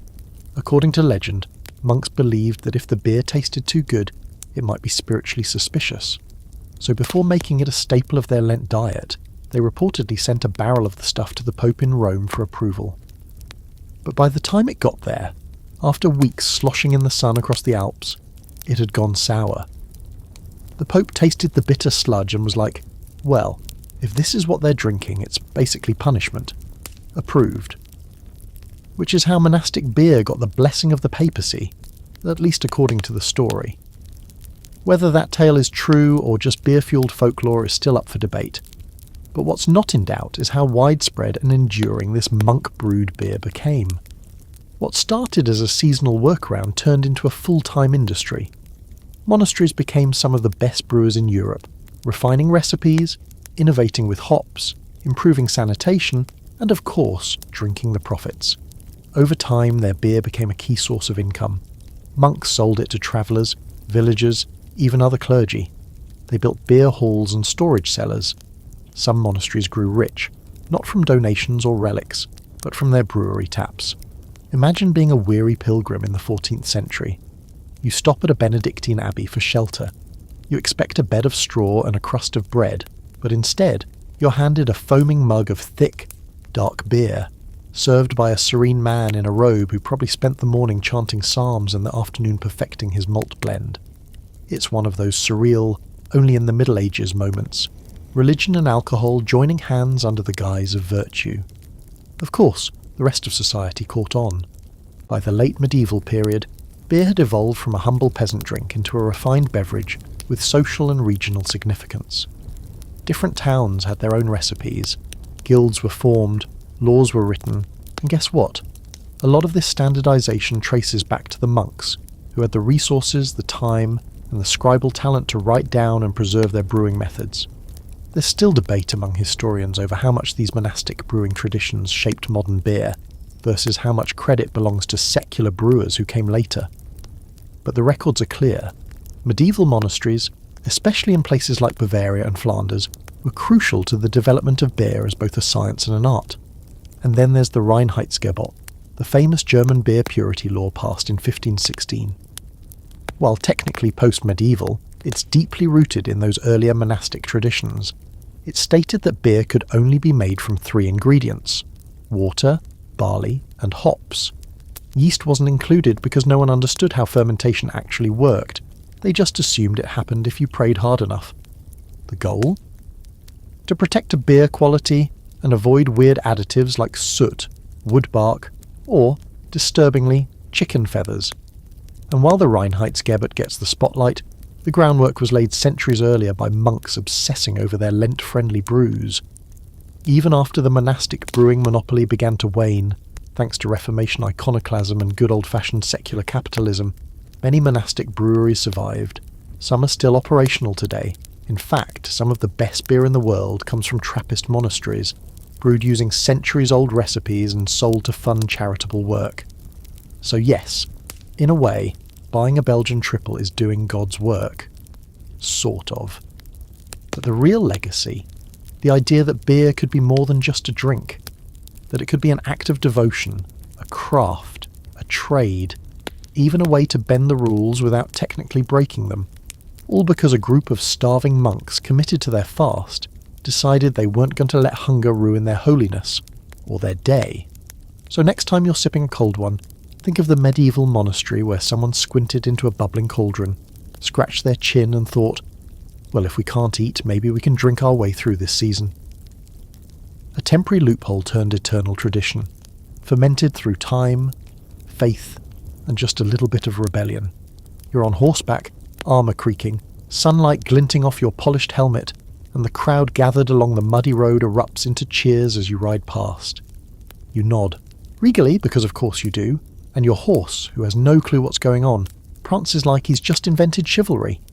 You're a knight, and while your job was supposed to be temporary, just another class of hired muscle in a violent, chaotic world, you've somehow become the icon of the entire Middle Ages, all steel, honour and swagger. Except, let's be honest, most knights were more bouncer than noble. The idea of knighthood started out practical, a patch on a torn system of defence, and ended up tangled in myth, poetry, and really inconveniently placed lances. Knighthood began as a solution. After the collapse of Rome and the endless waves of invasions from every possible direction, Vikings from the north, Magyars from the east, Saracens from the south, lords needed reliable fighters to protect their lands. So they created a class of mounted warriors, tough, loyal, hopefully, and well equipped. It wasn't some sacred order at first, it was a job.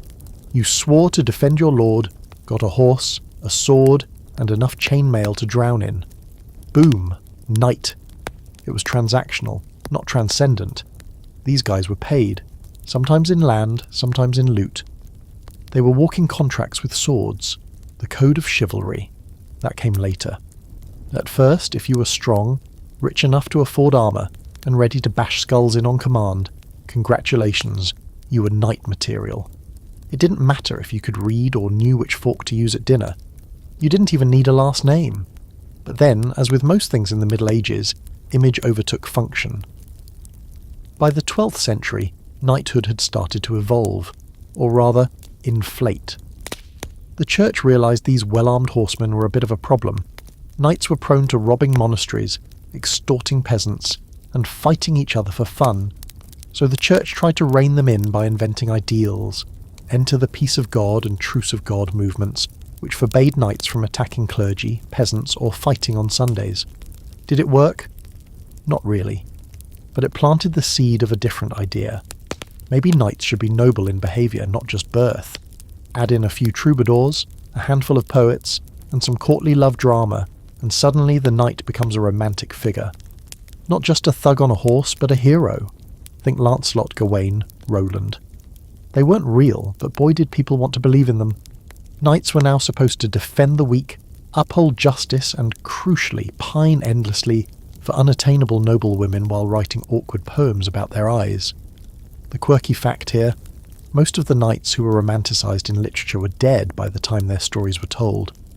The Song of Roland, for example, was written more than 2 centuries after the actual Battle of Roncesvalles Pass. It's like if someone turned your slightly cranky uncle into a Marvel superhero because he once stood up to a parking meter. And historians still argue about whether chivalry was ever actually real.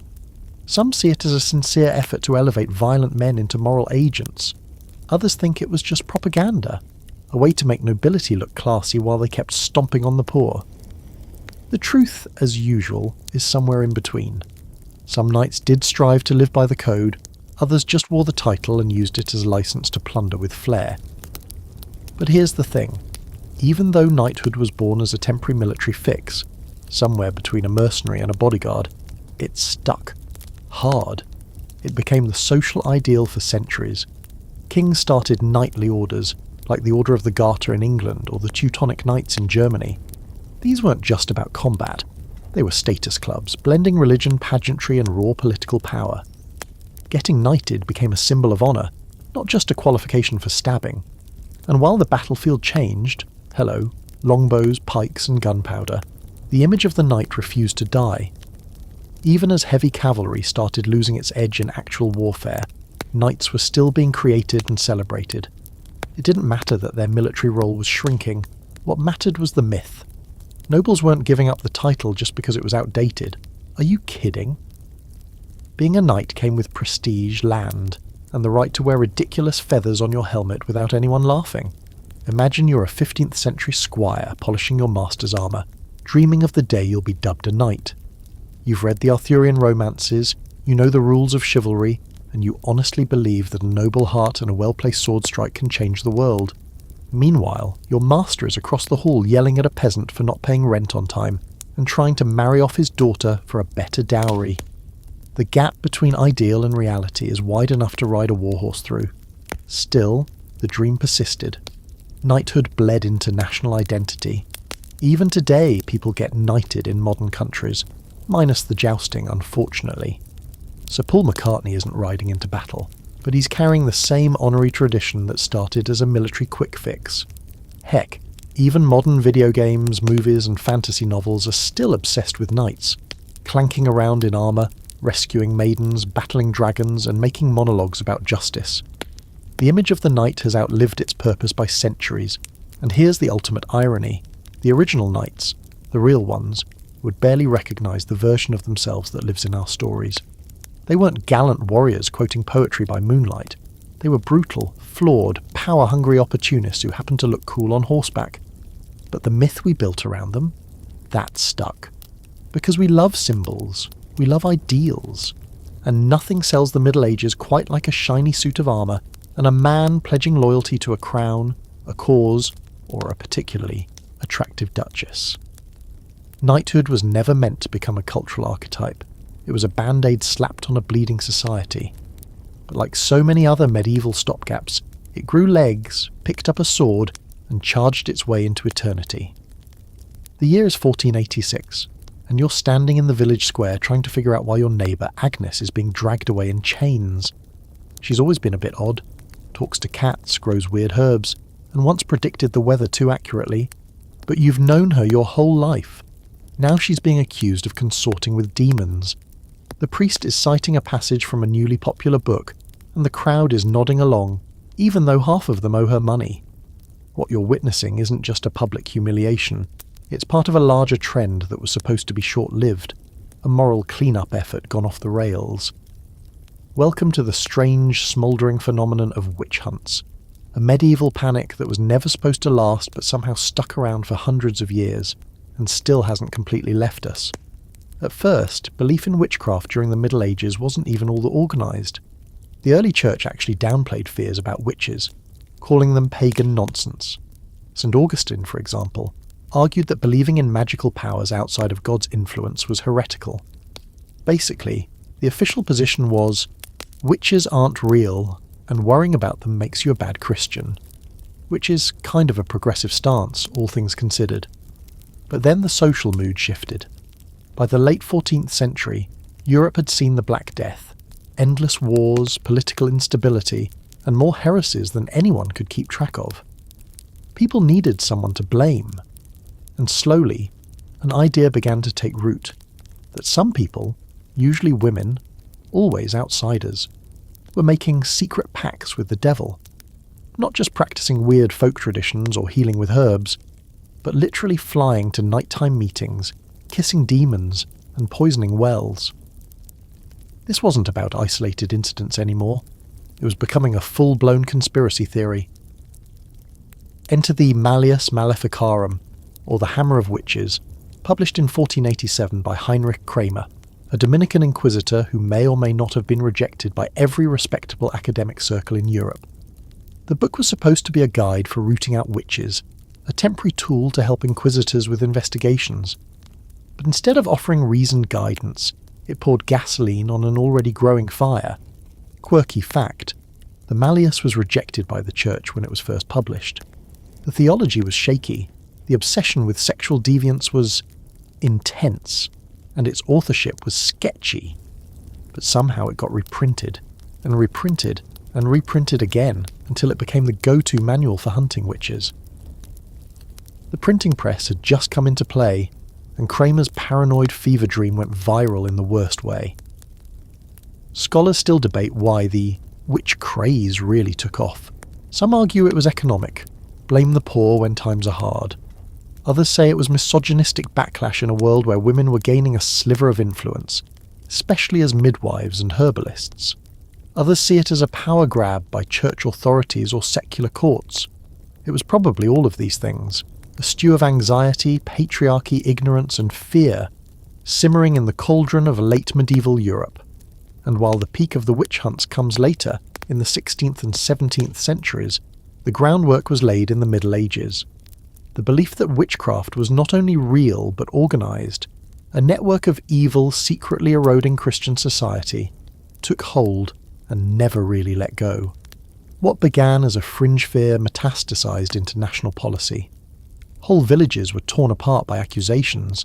Trials were held with zero evidence. Torture was routine. Confessions were extracted from people who hadn't slept in days.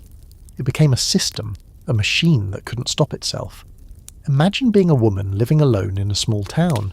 You're unmarried. You know how to make tinctures from plants. Maybe you've had a few run-ins with the reeve over property lines. Now your cow dies mysteriously, or someone's child falls ill. Suddenly you're under suspicion. You can't prove you didn't curse anyone, and the harder you deny it, the more suspicious you look. It's a trap. There's no way out, because innocence isn't the point. Fear is. And here's where the temporary part really bites. Witch hunts weren't supposed to be policy. They were meant to be emergency actions in rare cases. But once the machinery was built, laws passed, courts trained, towns terrified, it never shut down. It got funded, codified, institutionalized. Entire careers were built on it. People became professional witch hunters. The fear was profitable. Even in places that resisted, like certain parts of Spain, oddly enough, there were still outbreaks. And when the Protestant Reformation rolled in, the paranoia only grew. Now, it wasn't just witches, Catholic witches or Protestant witches, depending on who you asked. It wasn't just about the devil, it was about the other. And once a society labels someone as the other, it's a short walk to the stake. Eventually the trials began to slow, and by the late 17th century most of Europe had moved on, though it took until the 18th century for some regions to officially stop executing witches. But even after the smoke cleared, the legacy remained. Witch hunts became the go-to metaphor for mass hysteria, for scapegoating, for the violence we commit when we're desperate for answers. And that's the uncomfortable truth. Witch hunts weren't just a medieval thing. They weren't just about superstition or religious mania. They were about fear being weaponized, by institutions, by neighbours, by people who wanted control. The system was supposed to be short-lived, a moral mop-up, a way to handle the bad apples. But it lasted for centuries, and in some ways it never really ended. Think about how we still talk about witch hunts today. In politics, in media, in courts of public opinion. It's become shorthand for a very old pattern. Panic leads to accusation.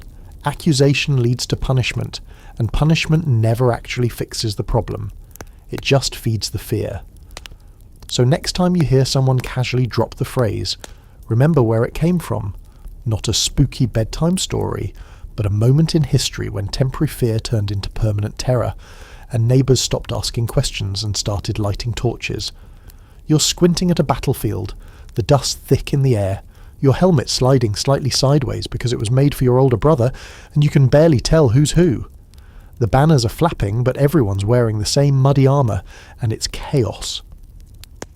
Then, across the field, you spot a brilliant splash of red and gold, a lion on a shield, and you think, ah, finally, someone to stab. That, right there, is the origin story of heraldry, the medieval attempt to solve the age-old problem of battlefield confusion by turning every noble family into its own walking logo. And like so many things in this series, it was never supposed to become permanent. It was a quick, practical fix that got so entrenched, people started using it on their tombstones, stationery and personalised goblets. Heraldry, those crests, coats of arms and gloriously overcomplicated designs, began in the 12th century as visual shorthand. Picture a battlefield without uniforms, radios or overhead maps. Just armoured dudes whacking each other and hoping they don't accidentally kill a cousin. You needed a way to tell friend from foe at a glance. So knights started painting distinctive patterns and symbols on their shields and surcoats. Not for fashion, not for flair, just function. These early designs were basic. Stripes, crosses, a few animals. But once lords realised they could personalise their armour and still be considered serious in battle, things got artistic. Enter the lions, griffins, bears, fleurs-de-lis, and increasingly baroque arrangements of stars, swords, and dismembered limbs. Colours got symbolic. Shapes meant something. A blue background with a silver chevron? That's House Blah Blah from West Nowhere. The guy with the green boar on a goldfield? Definitely someone you insulted at a feast once. And because medieval people never met a system they couldn't overcomplicate, heraldry quickly turned into a full-blown science, or technically heraldic law. Special officers called heralds were appointed to keep track of who was using what design. They worked like brand managers mixed with archivists and part-time referees.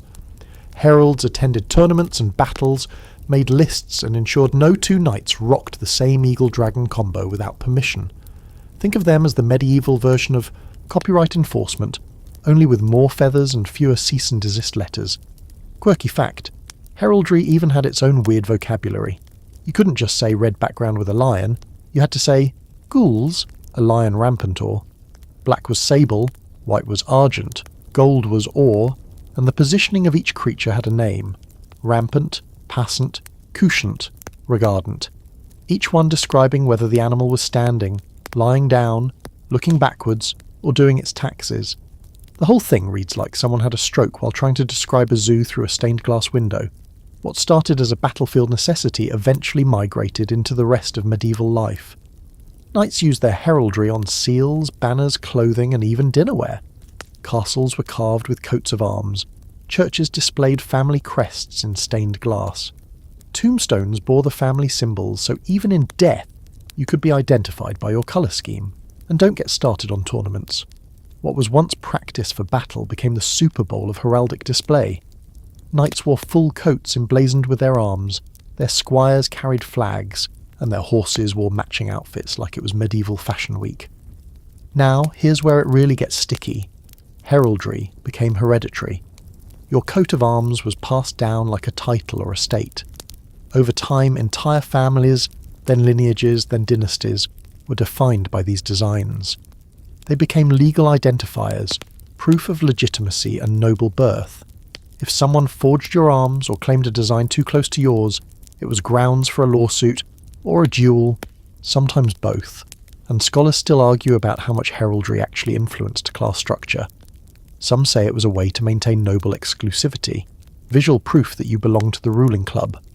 Others think it was more flexible than that, with merchants and commoners eventually creating their own pseudo-heraldry for status or business branding. Either way, heraldry wasn't just art, it was identity. Not just for individuals, but for entire regions and institutions. Imagine you're a lesser noble in 14th century England. Your family's crest is a blue shield with 3 silver fish. Not flashy, but respectable. You put it on your armour, your tent, your wax seal. Then one day you hear that some upstart knight from Cornwall is riding around with your fish, except they're gold and upside down. You rage. You ride to London. You file a complaint with the College of Arms, which actually exists and takes this stuff very seriously. Welcome to the ridiculous seriousness of medieval branding. But of course, like everything else in this saga, heraldry outlasted its original purpose. By the time gunpowder warfare took over and full body armour became obsolete, coats of arms weren't needed on the battlefield anymore. You didn't need to know who was swinging what sword when everyone was just shooting each other from behind. Earthworks. And yet, heraldry didn't die. It shifted. It became decorative, symbolic, and even more enshrined in ceremony. Governments adopted coats of arms. Cities designed them. Guilds created their own. Even today, entire countries have heraldic seals. Schools, universities, sports teams, and corporations still echo the old logic. Here's a visual design that tells you who we are and what we stand for. We just call it logo design now. And let's not forget family crests. Even if you've never seen yours, or if you're 99% sure it was made up by a souvenir shop in Dublin, you've probably encountered the idea. Some people still hang them on walls, print them on family reunion t-shirts, or get them tattooed on their shoulders like some ancestral barcode. The idea that we can compress identity into colours, shapes, and symbols, that stuck. And it all started because knights needed to stop accidentally stabbing their teammates. So heraldry, a temporary battlefield solution turned social institution turned legacy aesthetic. It wasn't supposed to last longer than the next skirmish. But then people saw their family griffin in stained glass and thought, yeah, that's me, forever. It's a chilly morning in 13th century Florence, and you've just witnessed the most thrilling event of the week. A local merchant swearing in front of a priest and 2 other guys that he really truly did sell 10 bolts of cloth to that fishmonger across the street. No paper, no receipt, just some dramatic hand gestures, maybe a handshake, and a bunch of people nodding solemnly. Welcome to the medieval notaries world. A role that began as a humble, temporary recorder of contracts and oaths, but somehow evolved into a sprawling, paper-choked bureaucracy that has haunted us ever since. The notary's job was originally straightforward. Write stuff down. That's it. In a society where most people were illiterate and memory was about as reliable as medieval plumbing, someone had to officially document agreements, especially ones involving land, marriage, money, or death. so cities and towns began appointing notaries to serve as legal witnesses and scribes, mostly to prevent every business deal from turning into a shouting match or a duel involving goats. But this wasn't just scribbling. Notaries had authority.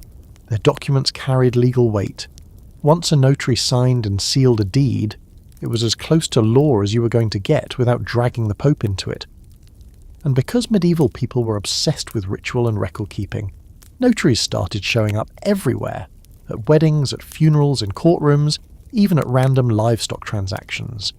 You couldn't sell a cow or donate land to a monastery without a notary sniffing around with ink-stained fingers and a wax stamp. Quirky fact, medieval notaries had their own personal emblems or marks, basically proto-signatures, that they used to sign and authenticate documents. Some of them got really fancy with it. Squiggles, monograms, symbols with obscure meaning.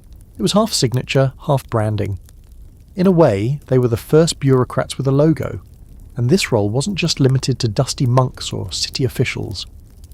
By the 12th century, notaries were becoming part of a growing professional class, educated, trained, and often well-connected. In places like Italy especially, being a notary became a path to power. It was one of the few ways a literate commoner could rise in prestige without being born into nobility or joining the church. Some of them became so influential they ran entire cities. Others managed vast archives or travelled with merchant guilds, chronicling trades and treaties like human filing cabinets. Now here's where things started to snowball. What was supposed to be a simple, utilitarian function, write this down, seal it, move on, began to expand. Suddenly everything needed to be documented. Notaries started drafting contracts for stuff no one used to care about. Loan terms, dowries, apprenticeship deals, promises to repay debts in pigs. And as literacy spread and paper became slightly more available, the role of the notary grew in proportion to the growing complexity of society. More trade meant more disputes meant more need for documentation, and so on. Imagine you're a 14th century blacksmith and you want to take on a young apprentice. You can't just shake hands and hand over a hammer anymore. You need a notarized contract that outlines how many years the boy will train, who provides his meals, and what happens if he burns his foot off with molten iron. And you can bet the notary is going to charge you a fee and ask for your full legal name, your mother's maiden name, and possibly your shoe size. All for a deal that would have once been settled with 2 nods and a spit shake. This explosion of paperwork led to something historians still argue about today. Did the rise of notaries contribute to the modern legal state? Some say yes. By creating written records, notaries laid the groundwork for legal standardization, accountability, and governance based on documents instead of memory or muscle. Others argue that notaries simply grew with the system rather than shaping it, riding the wave of expanding urbanization and trade like bureaucratic barnacles. Either way, the result was the same. Documents became everything. In medieval Europe, if it wasn't written down, sealed and notarized, it might as well not have happened. And once people got used to that, there was no going back. Notaries became as indispensable as bakers or blacksmiths, except, instead of bread or tools, they provided legitimacy. The role also got tangled up in the church, because many early notaries were clerics. The language of documentation was often drenched in Latin, religious flourishes, and moral overtones. Even a mundane contract to rent a vineyard for 3 seasons might start with, "In the name of God, Amen," and include blessings for all parties involved. Writing in this world wasn't just administrative, it was sacred. And over time, as empires and kingdoms rose, fell, and shuffled their borders, the notary's job stayed the same: record the chaos, one scroll at a time. It was the notaries who preserved treaties, tallied taxes, and ensured that when a lord died, his estate wasn't claimed by 20 angry cousins with swords and no proof. Today, we still have notaries, those solemn, pen-wielding souls who witness signatures, affix seals, and prevent legal disasters with a single stamp. You probably don't think of them as medieval relics, but they are. Their job, though modernized, is a direct descendant of that early stopgap solution to illiteracy, dishonesty, and the complete lack of digital backups. So next time you're at a notary's desk, staring at a stack of forms, wondering why you can't just email a PDF and move on with your life, remember, you are taking part in a tradition nearly 1,000 years old. a role born of chaos, necessity, and the human need to say, yes, this really happened, and here's my official squiggle to prove it. Notaries weren't supposed to last. They were a workaround, but like every good medieval workaround, they got cosy, built an office, and stayed forever. It's a rainy afternoon in 14th century Ghent, and you're a 22-year-old weaver's apprentice who's finally been accepted into the local guild. The other members give you a gruff nod, the guildmaster presents you with your official shears, and there's a mildly undercooked roast to celebrate. You're thrilled, you've made it. You now have job security, social respect, and access to secret meetings that mostly involve arguing about thread tension. What you don't realise is that you've just joined one of the most deeply embedded institutions in medieval society. One that started as a flexible temporary labour agreement and somehow turned into a rigid power structure that controlled everything from wages to who could make buttons. At its core, a medieval guild was meant to be helpful, a safety net, a collective. Artisans and merchants needed a way to protect their trades, train newcomers, and avoid getting ripped off by shady clients or imported goods. So they banded together, agreeing on quality standards, prices, and fair practices. They helped sick members, paid for funerals, and even threw the occasional feast. It was part union, part social club, part economic cartel. The original idea, temporary cooperation between equals, but very quickly that temporary turned into tyrannical. Guilds evolved into gatekeepers. If you weren't a guild member, good luck practicing your craft. If you didn't go through the full apprenticeship process, pass your journeyman trial, and create a masterpiece, yes, that's where the word comes from, you couldn't set up shop. It didn't matter if you were the most talented cobbler in the county. If you weren't approved, you were out. And heaven help you if you tried to sell your goods in someone else's town. Guilds were notoriously territorial. Some cities even posted armed guards at market gates to keep out foreign products, sometimes from only a village or two away. Here's your quirky fact. Guilds had elaborate oaths, rituals, and secret handshakes. Okay, maybe not full-on Masonic handshakes, but close. Many guilds swore loyalty over relics, held meetings in candlelit halls, and had coded ways of identifying fellow members. Some even had patron saints, official banners, and matching robes for festivals. You didn't just join a workplace, you joined a tribe. Historians still debate whether guilds were more helpful or harmful. Some argue they upheld quality, protected workers, and created a sense of pride and community. Others claim they were closed shops that stifled innovation, raised prices, and froze out competition. The truth, like everything medieval, is probably somewhere in the middle. In some places, guilds were lifelines. In others, they were just another way the powerful kept power. What we know for sure is that guilds had enormous influence. In many cities, they weren't just economic players, they were political ones. Guild leaders often sat on city councils, controlled voting rights, and even chose mayors. In Florence, for example, the entire government was dominated by the arti, or guilds. If you were part of the wool guild, the banking guild, or even the notoriously cranky judges guild, you had a voice in how the city was run. And that meant if you weren't in a guild, say, a woman, a Jew, a foreigner, or just a poor craftsman, you were effectively locked out of civic life. Now imagine you're a female potter trying to set up your own kiln in 14th century London. You're talented, your glazes are stunning, you're reasonably sure your competitors are just jealous. But none of that matters. The Pottery Guild doesn't admit women. If you sell your wares, you risk fines, harassment, or worse. You try to join through your husband, also a potter, but he dies before you qualify. Now, despite your skill, you're illegal. The guild system, originally meant to lift workers up, has left you behind, and the problem only gets worse as time drags on. By the late Middle Ages, some guilds had become almost comically rigid. Innovation was suspect. New ideas were seen as threats. In some areas, guilds banned the use of new tools or techniques, fearing it would disrupt the status quo or, gasp, lead to lower prices. Efficiency was treason. Change was heresy. If you figured out how to make twice as many shoes in half the time, better keep that to yourself or be prepared to be strongly discouraged by your peers. And yet, despite all their flaws, guilds worked. People respected them. They built hospitals, funded cathedrals, sponsored festivals, and created social stability in a time when most institutions were held together by duct tape and divine hope. They turned chaotic city economies into relatively organised systems. You knew what you were getting from a butcher's guild shop. You knew a guild-approved blacksmith wasn't going to shoe your horse sideways. The system gave consumers confidence and gave workers protection, up to a point. But like so many medieval inventions, guilds eventually outlived their usefulness. As trade expanded, cities grew, and capitalism got its greasy fingers into everything, guilds began to look more like obstacles than organisers. The rise of mercantilism and free markets in the early modern period put pressure on these closed systems. Reformers complained that guilds were too exclusive, too slow, too obsessed with outdated rules. Monarchs, seeing an opportunity, started to erode their independence. By the 18th and 19th centuries, guilds across Europe were being abolished or neutered, replaced by modern corporations, labour laws and open competition. And yet, their ghosts remain.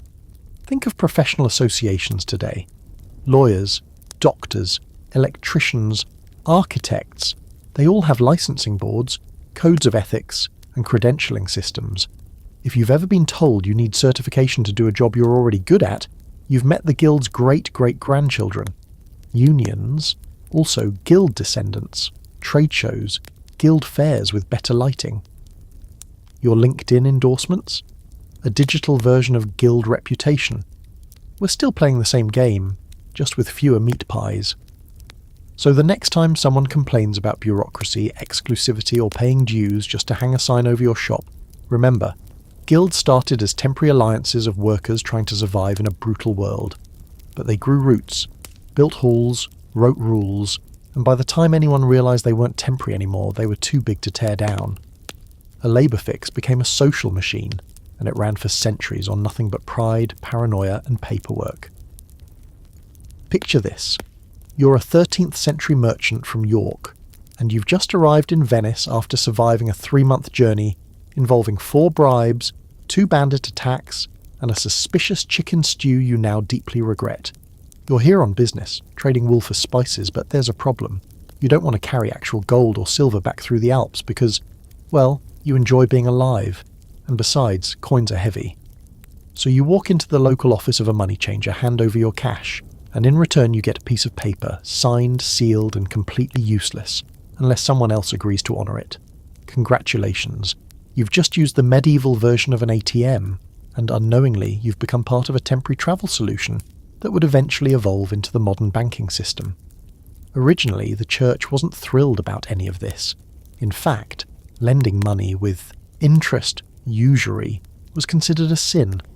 Money was meant to be earned through labour, not by sitting around waiting for it to multiply like rabbits.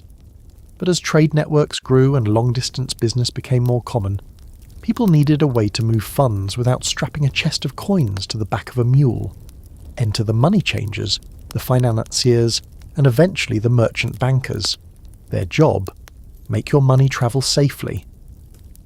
At first, they just exchanged currencies, Florentine florins for Flemish groats, say, but then they got clever. They started issuing promissory notes, managing deposits, and offering short-term loans. All perfectly temporary, until they weren't. The quirky fact: these early banks often operated inside churches, literally. Merchants met money changers near altars and chapels, because it was believed that no one would dare lie, cheat, or steal in front of God. Spoiler, they absolutely did. But still, for centuries, sacred spaces doubled as financial hubs. It was like combining your local credit union with Sunday Mass, only with more incense and less Wi-Fi. Italy, especially, became ground zero for this financial revolution. Cities like Florence, Siena, and Genoa weren't just centres of art. They were banking powerhouses. Families like the Bardi, Peruzzi, and later the Medici turned what started as casual bookkeeping into full-blown international finance. They created bills of exchange, which let merchants deposit money in one city and withdraw it in another. These were early versions of checks, customised IOUs that fueled the medieval economy like blood through veins. And the genius of it? It all looked temporary. These were one-off contracts, one-time deals, short-term fixes to help merchants avoid robbery or currency confusion.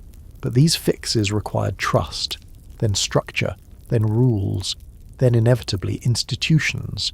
And soon, what had been simple convenience turned into complex networks of financial power, ones that rivaled kings. Now, scholars still debate whether medieval banking caused the shift toward capitalism or simply responded to it. Some argue that the rise of credit, interest, and speculative investment laid the foundation for modern economic systems. Others point out that medieval bankers were just following the needs of traders and didn't exactly invent financial ambition. But either way, the impact is undeniable. Those little handwritten notes exchanged in the back of cathedrals eventually led to central banking, international credit, and everything you both love and hate about finance today. And it wasn't just merchants who noticed. Kings and popes started turning to bankers for loans. Need to fund a war? Call the Bardi. Planning a crusade? Maybe the Templars can float you some coin. The irony was thick. Institutions that once banned interest were now borrowing like college freshmen with a new credit card. And the bankers, for their part, weren't just counting coins anymore. They were influencing politics, funding campaigns, and pulling strings behind the scenes. Medieval bankers weren't just money men. They were kingmakers. Imagine you're a travelling pilgrim headed to Santiago de Compostela. You're not a merchant. You just want to reach the shrine without losing your savings to roadside thieves. So you deposit your silver with a banker in London, get a written note, and weeks later, exchange that note for local currency in France or Spain. You've just used a medieval letter of credit. You don't know it, but you've participated in a system that would later birth credit cards, digital banking, and, indirectly, that annoying 3-day delay when your online transfer processes. It's worth noting too that the Templars, yes, those sword-wielding warrior monks, were also early pioneers of banking. While crusading was their public job, their side hustle was managing money. Pilgrims deposited funds with them in Europe and withdrew it in the Holy Land, using coded slips only Templars could decipher. The Order of the Temple was, essentially, the medieval world's most heavily armoured bank. But like many things born in the Middle Ages, medieval banking had its flaws. Entire banking families could collapse if one royal client defaulted. Edward III famously stiffed the Bardi and Peruzzi, plunging Florence into economic turmoil. Regulations were patchy. Fraud was common. Paperwork, if it existed, was often vague and easily forged. But despite all this, the system survived. It adapted. It expanded. And here's the thing. It was never designed to last. These financial tools were supposed to be workarounds, a way to solve a problem in a difficult, dangerous world.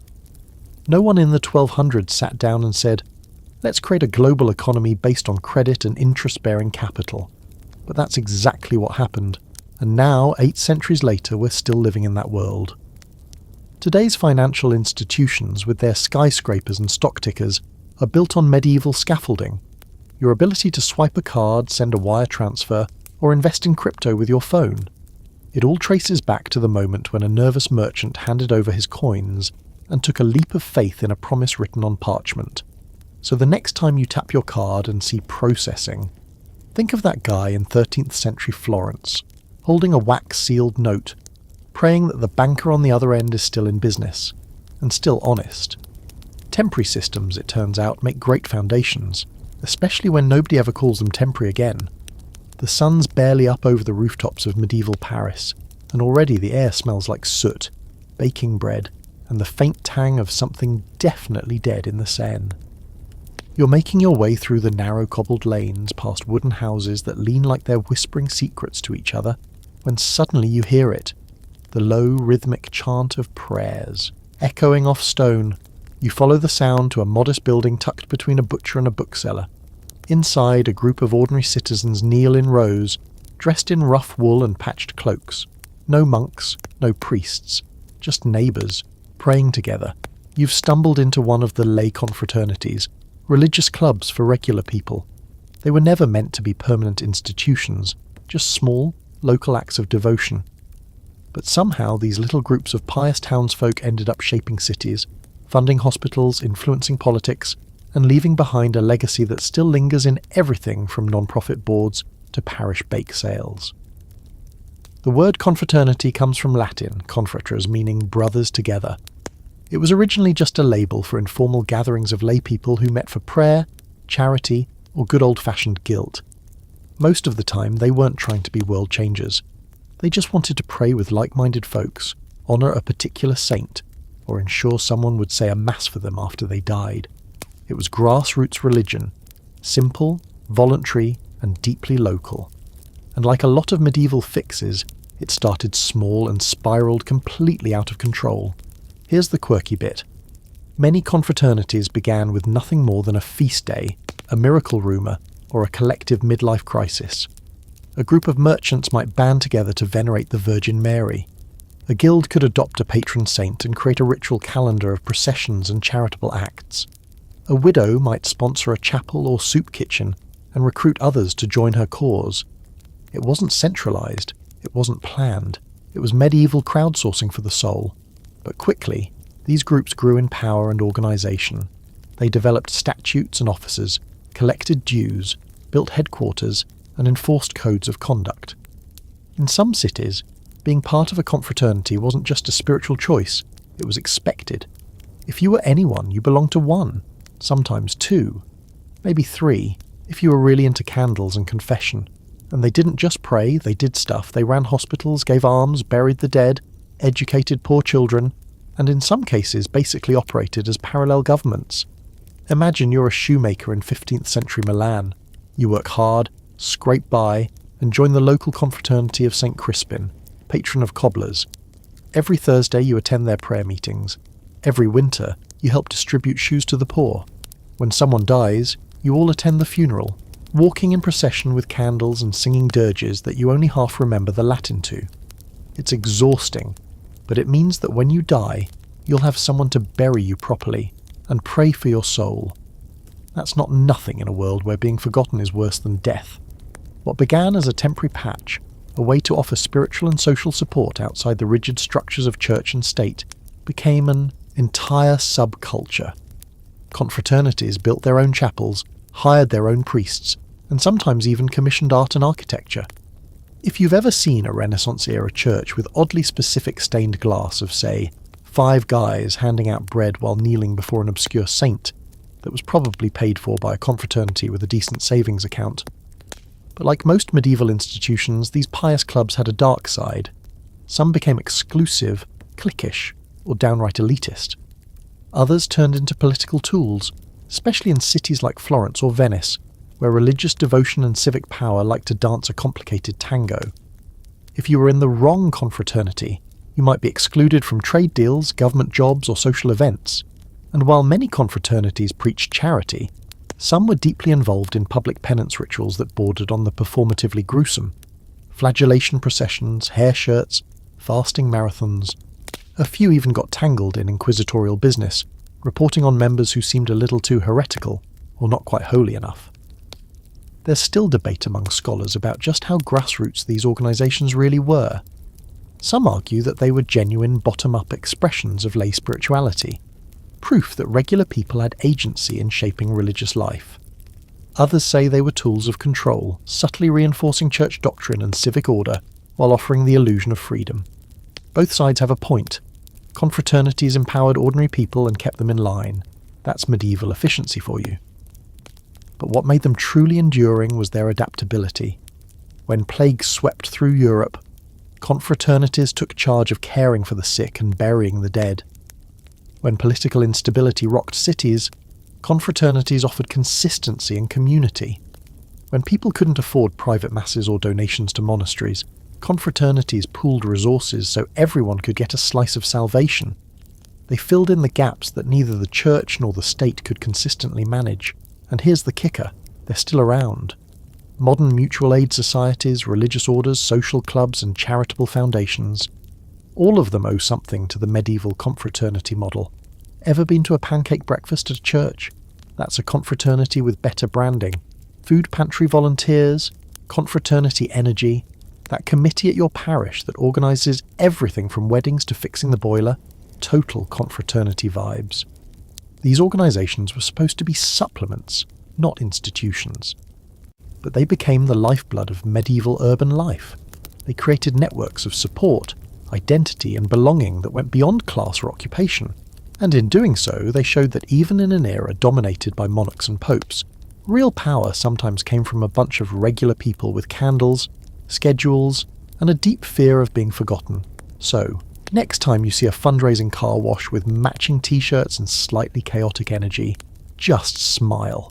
You're witnessing the spiritual descendants of a medieval experiment that was never meant to last, but refused to fade.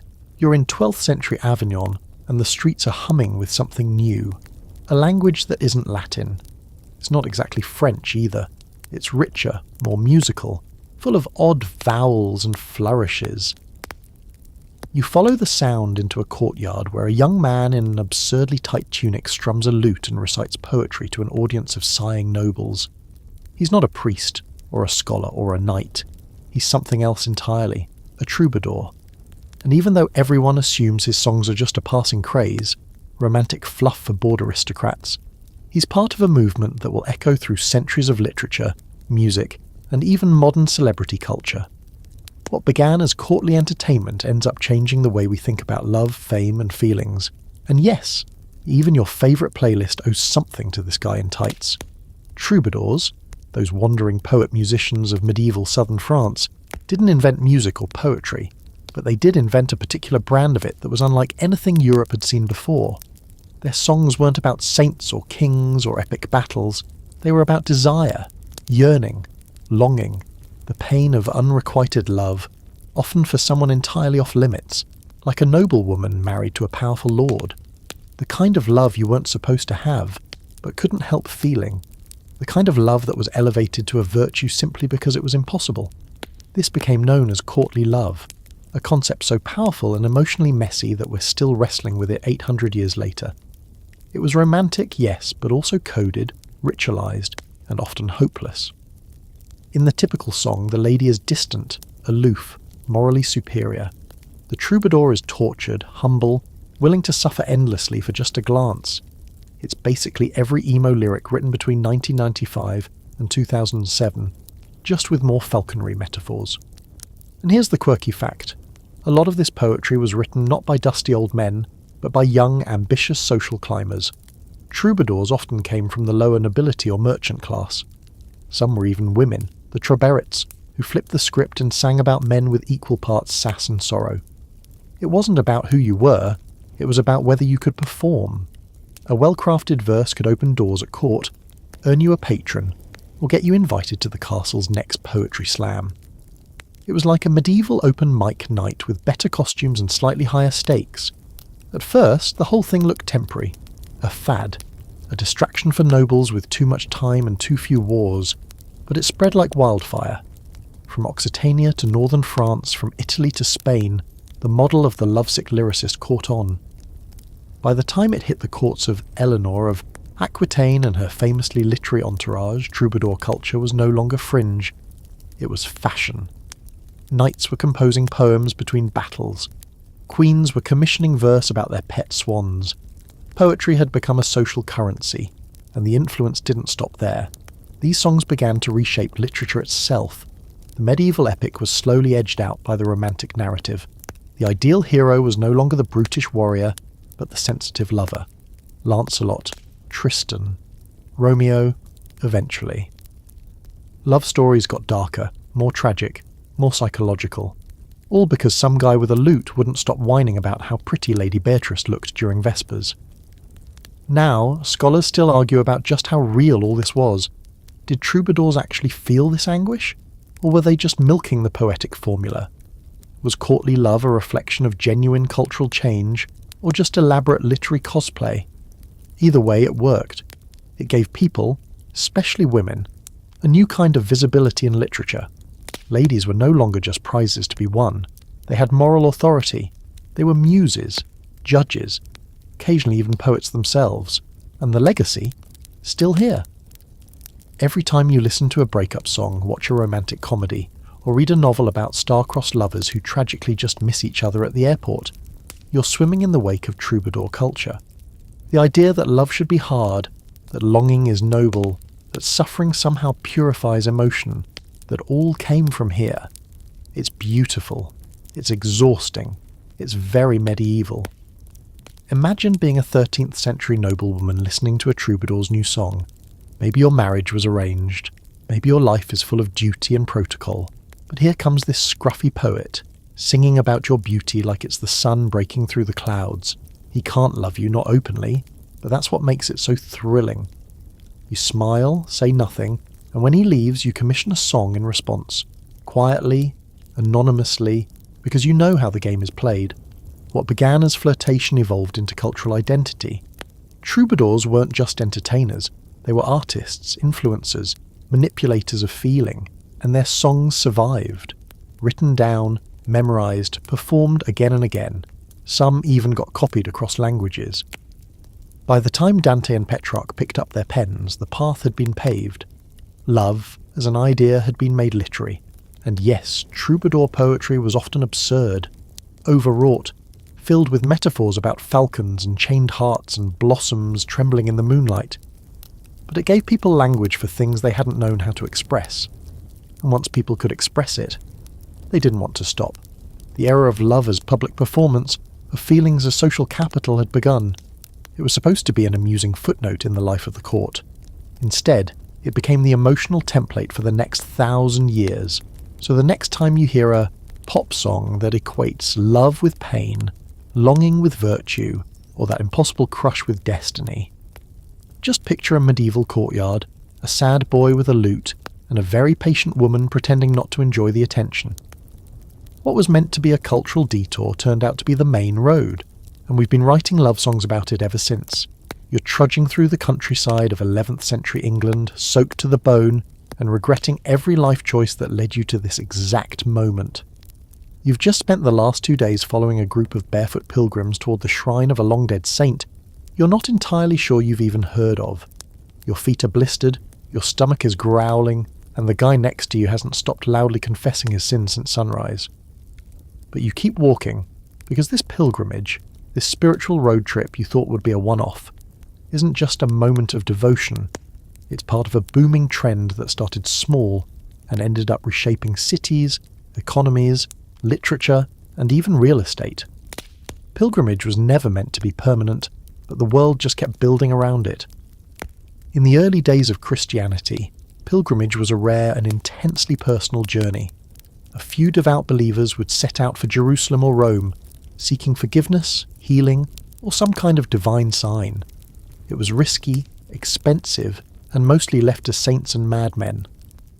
But by the time the Middle Ages got rolling, it had become something else entirely, a cultural juggernaut.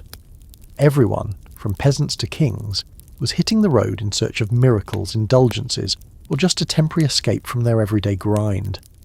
And it wasn't always about the Holy Land. Local saints were just as popular, and often much more convenient. Why risk pirates and plague ships crossing the Mediterranean when you could walk to the shrine of St. Cuthbert or St. Edmund, or make the trek to Santiago de Compostela with a few friends and a really durable pair of boots? Local shrines popped up everywhere, turning sleepy towns into bustling hubs of religious tourism. Inns, vendors, and souvenir sellers weren't far behind. The spiritual journey may have started in the heart, but it ended with a lot of people selling trinkets outside the cathedral gates. Quirky fact: some pilgrims were doing it for legal reasons. In some places, judges handed out pilgrimage as a sentence. You stole a chicken? Go walk to Canterbury and pray about it. Others went on pilgrimage as a form of penance, sometimes for sins so severe they couldn't be handled by normal confession. There were even people who hired proxies, basically stand-in pilgrims, to do the walking for them. The medieval version of outsourcing your spiritual cardio. And if all this sounds a little chaotic, that's because it was. The church had to constantly manage the tension between genuine devotion and the growing commercialization of these journeys. Were you walking to cleanse your soul, or just to get a nice scallop shell to hang on your belt? Scholars today still argue over how much of pilgrimage was about piety versus how much was about social clout and seeing the medieval equivalent of tourist attractions. One day you're kneeling in prayer at a saint's tomb, the next you're drinking too much ale in a nearby tavern with a mason from Bristol who's really into relics. But no one can deny the impact. Pilgrimage built towns. The route to Santiago became lined with churches, hospitals, bridges and hostels. Canterbury became a commercial powerhouse thanks to the cult of Thomas Becket. Venice became a launching point for Holy Land pilgrims, and, not coincidentally, a major financial player. Pilgrimage routes were early proto-highways, shaping trade networks, inspiring travel writing, and helping to standardise hospitality across Europe. All because people wanted to get closer to God, and maybe pick up a blessed vial of healing oil along the way. And of course, you can't talk about medieval pilgrimage without mentioning the Canterbury Tales. Chaucer's merry band of misfits weren't just fictional travellers, they were a reflection of a real phenomenon. Pilgrims came from every walk of life, and the road was the great equaliser. Knights walked alongside millers, merchants beside monks. It was one of the few medieval experiences that blurred social boundaries, at least for a few dusty miles. Now picture this. You're a young artisan in Cologne, and every spring your city floods with pilgrims coming to see the Shrine of the Three Kings. You don't even care about the relic itself, but you do care that every visitor needs food, lodging, candles, trinkets, and maybe a place to soak their sore feet. Suddenly, you're in business. Your city's economy now depends on this temporary religious movement, and soon everyone's fighting to host the next miracle-working saint. St. Relicia of Upper Saxony sneezed near a well. Build a chapel and start marketing. That's the part people forget. Pilgrimage didn't just shape spirituality, it reshaped medieval economics. Entire communities began to rely on the influx of visitors. Shrines competed like franchises. Some even faked miracles or padded their relic collection to attract foot traffic. Yes, that town has the finger of St. Andrew, but we have the whole hand, plus a toenail. Still, despite the inevitable grifting and over-commercialisation, pilgrimage offered something profound. Mobility. For people who would never travel more than a few miles from their birthplace, it was a chance to see the world, meet new people, and step outside the bounds of their normal identity. You weren't just a blacksmith or a maid. You were a pilgrim, part of something sacred, a traveller on holy ground. That identity stuck, even if your motivations were 40% sin cleansing and 60% not wanting to work for 2 months. And it wasn't just physical movement. Pilgrimage shaped mental, maps of Europe. Even if you couldn't read, you knew about Santiago, Rome, Canterbury. You'd heard the stories. Maybe you had a cousin who went or a brother who never came back. The world felt wider, more connected, and through that sense of movement came a new kind of storytelling. Travel narratives, miracle collections, and guidebooks, all offering a glimpse beyond the horizon. And guess what? People still go. Today's pilgrimages may come with guide apps and support vans, but the bones are the same: movement, meaning, and a little bit of suffering. Whether you're walking the Camino with modern hiking boots or visiting a shrine with your church group, you're part of a tradition that was meant to be occasional, maybe even a one-time act of penance, and instead became one of the deepest grooves in the trail of human history. So next time you plan a spiritual retreat, book a walking tour of sacred sites, or find yourself crying on a forest path with a blister the size of a quail's egg, remember? This was supposed to be a footnote, a spiritual timeout, but it turned into a continent-wide phenomenon that taught medieval people how to move, how to connect, and how to believe, even with muddy boots and an aching back. You're standing in a bustling 14th century university courtyard in Bologna, dodging flying parchment and the occasional ink-splattered argument about Aristotle. Students in mismatched cloaks shout Latin at one another, while an overworked professor paces in front of a columned hall, muttering lecture notes to himself and wondering how many of his students will actually show up sober. Welcome to the chaotic, gloriously pretentious world of the medieval university, an invention that began as a loose temporary arrangement between teachers and learners and somehow evolved into a global system that still governs education today. The earliest universities didn't start with ivy-covered buildings or stately libraries. They started with a problem.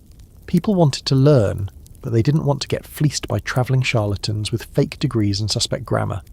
So around the 11th and 12th centuries, groups of students and teachers, mostly in cathedral cities like Paris and Bologna, formed guilds. Yes, like blacksmiths or masons. But instead of forging iron, they forged ideas. These academic guilds agreed on curriculum, teaching standards and payment systems, and voila, the university was born, not as an institution, as a contract. What made it official was the charter, granted by a pope, a king, or some local bigwig who wanted to impress the neighbours. Bologna got its start around 1088. Paris followed. Oxford cropped up shortly after some disgruntled scholars fled France. These schools were never meant to become eternal fixtures. They were meant to solve a problem: how to reliably learn law, theology and medicine without wasting your youth chasing rumour and hearsay across Europe. But they worked a little too well, and they were wild. Early university life was closer to a street performance than an orderly lecture. Classes were held in borrowed rooms, churches, or wherever a crowd could gather. Professors read aloud from texts, slowly, dramatically, while students took notes by hand, sometimes sharing a single copy between 6 people. Forget PowerPoints. If you wanted a textbook, you had to copy it yourself, or hire a scribe who didn't charge by the smudge.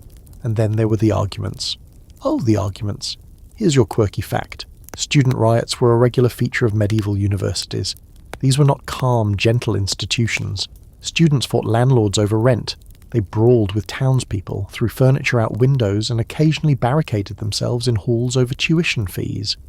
In 1229, a dispute between students and Parisian police turned so ugly that the university literally shut down for 2 years and moved to other cities in protest. Academic strike doesn't quite capture the drama, more like a travelling intellectual circus with a Latin vocabulary and no off-switch. And yet, these chaotic centres of learning began to standardise. The trivium and quadrivium, grammar, rhetoric, logic, arithmetic, geometry, music and astronomy, formed the foundation of the arts curriculum. From there, students could move on to higher faculties, law, medicine, or theology. You started as a bachelor, literally baccalaureus, worked your way to master or doctor, and hopefully ended up with enough clout to lecture other people for the rest of your life. It was the first real system of degrees, a ladder of education that's still with us today. Of course, it wasn't all enlightenment and glory. The universities were deeply tied to the church, and most of the curriculum was filtered through a theological lens. Aristotle was rediscovered, but only after being scrubbed for compatibility with Catholic doctrine. Disagreeing with the wrong text could get you excommunicated, or worse. And women? Don't even think about it. Medieval universities were rigidly male spaces. The only women involved were occasionally in the background, copying manuscripts, endowing buildings, or being quietly brilliant in convents. Still, the scope was incredible. By the 13th century, universities were producing legal experts who shaped kingdoms, doctors who pushed medicine beyond superstition, and theologians whose dense Latin arguments could make or break church councils. Scholasticism, with all its dry syllogisms and hair-splitting distinctions, was born here. And while today it might sound insufferable to spend 10 years debating whether angels could move through time, in its day, this was the cutting edge. This was thought, happening in real time, and that's what scholars still wrestle with. Were these universities forces of progress or bastions of conformity? Some historians argue they stifled creativity, churning out dogma and bureaucrats. Others see them as the foundation of modern intellectual freedom. The answer is probably both. They were slow, conservative and elitist, but also the first places where knowledge was systematically shared, challenged and preserved across generations. Imagine being a 14th century student at Oxford. You're broke, you're cold, and you're living off boiled cabbage and wine of questionable legality. But you're also part of something extraordinary. You attend lectures by candlelight. You argue theology in the tavern. You help copy the sentences of Peter Lombard by hand until your wrist screams. You may not know it, but you're part of the invention of the academy, not just as a place, but as an idea. And when you graduate, if you graduate, you might return to your hometown as the one person who can read Latin fluently. You'll advise bishops or draw up contracts or teach the next wave of overeager scholars. And slowly, that temporary solution to Europe's knowledge problem becomes a pillar of its identity. By the end of the Middle Ages, universities weren't going anywhere. They had buildings, patrons, traditions, alumni networks, and enough Latin jargon to wallpaper a cathedral. And when the Renaissance hit, they were ready. Not always fast to adapt, but stable, structured, and there. So the next time you grumble about student debt, group projects, or dense professors with three-piece suits and no awareness of time limits, remember this. The system was never meant to last this long, but it did, because people kept showing up. hungry for knowledge, or at least for the debate. What began as a fix for unreliable teachers became the blueprint for global education. Welcome to the long, strange legacy of the medieval university. Just don't get into a tavern fight over Plato. Again. The bell tolls across a grey sky in 15th century Prague, and you, a tired, middle-aged apprentice printer, are rubbing your ink-stained fingers together, trying to decide whether this latest German guy in town is brilliant, insane, or both. He's built a contraption, a weirdly beautiful, monstrously finicky machine, with movable metal letters that click into place like tiny soldiers. He says it'll change the world. You're just hoping it doesn't explode. The press whirs, the paper rolls out, and in that moment something temporary and experimental becomes something unavoidable. Because this isn't just a printing machine, it's the start of the print revolution, a stopgap solution to a growing literacy problem that winds up reshaping everything from religion and politics to bedtime stories and internet comment sections. Let's back up. Before printing, every book in Europe had to be copied by hand. Slowly. Painstakingly. Usually by monks whose eyesight and sanity didn't survive the process. A single Bible could take years to produce and cost more than most people's houses. So books were rare, precious, and often chained to desks, literally to keep them from wandering off. If knowledge is power, then power was heavily bottlenecked. By the 14th century, things were starting to strain. Universities were popping up, trade was booming, literacy was creeping into the middle classes, and the old system of hand copying couldn't keep up. Enter block printing from East Asia. Yes, they were way ahead, which trickled into Europe through trade routes. At first, Europeans used woodblock printing, carving entire pages into slabs of wood, which worked great for playing cards and religious images, but not so great for actual books. Too slow, too fragile, too splintery. And then came Johannes Gutenberg, with his wine press-inspired printing machine and his movable type system, around the mid-15th century. He didn't invent the idea of printing, but he nailed the European version of it. His secret sauce, a clever combination of oil-based ink, durable metal type, and a press that could crank out hundreds of pages a day. Suddenly books were no longer single, precious snowflakes. They were mass-producible objects. Here's your quirky fact. The first real blockbuster printed with movable type in Europe wasn't a tabloid, or a play, or even a scandalous list of royal affairs. It was the Gutenberg Bible. Printed in the 1450s, it looked like a handwritten manuscript, with hand-painted decorations and wide margins. Gutenberg didn't want to scare people off. He wanted his new technology to blend in, which is kind of hilarious, considering how much it would blow everything up. Gutenberg thought he was building a better way to make Bibles. What he actually did was set off an information avalanche. Suddenly knowledge wasn't confined to monasteries and elite libraries. Text could be duplicated quickly, cheaply, and widely. Universities exploded with printed material. Science got faster, law became standardized, and just a few decades later, a monk named Martin Luther used the press to launch a reformation that shook the Catholic Church to its core. Luther's 95. Theses went viral the old-fashioned way, nailed to a door, copied, printed and distributed like wildfire. And scholars still debate whether printing caused the Renaissance or simply amplified it. Either way, the press turned a trickle of classical knowledge into a flood. Ancient texts, previously hoarded or half forgotten, were suddenly back in circulation. Humanism gained steam. Artists, thinkers, scientists, all of them started riffing off each other, building momentum thanks to the printed word. A dialogue that used to take decades now happened in years. But printing didn't just revolutionise the learned elite. It began to reach the ordinary people too.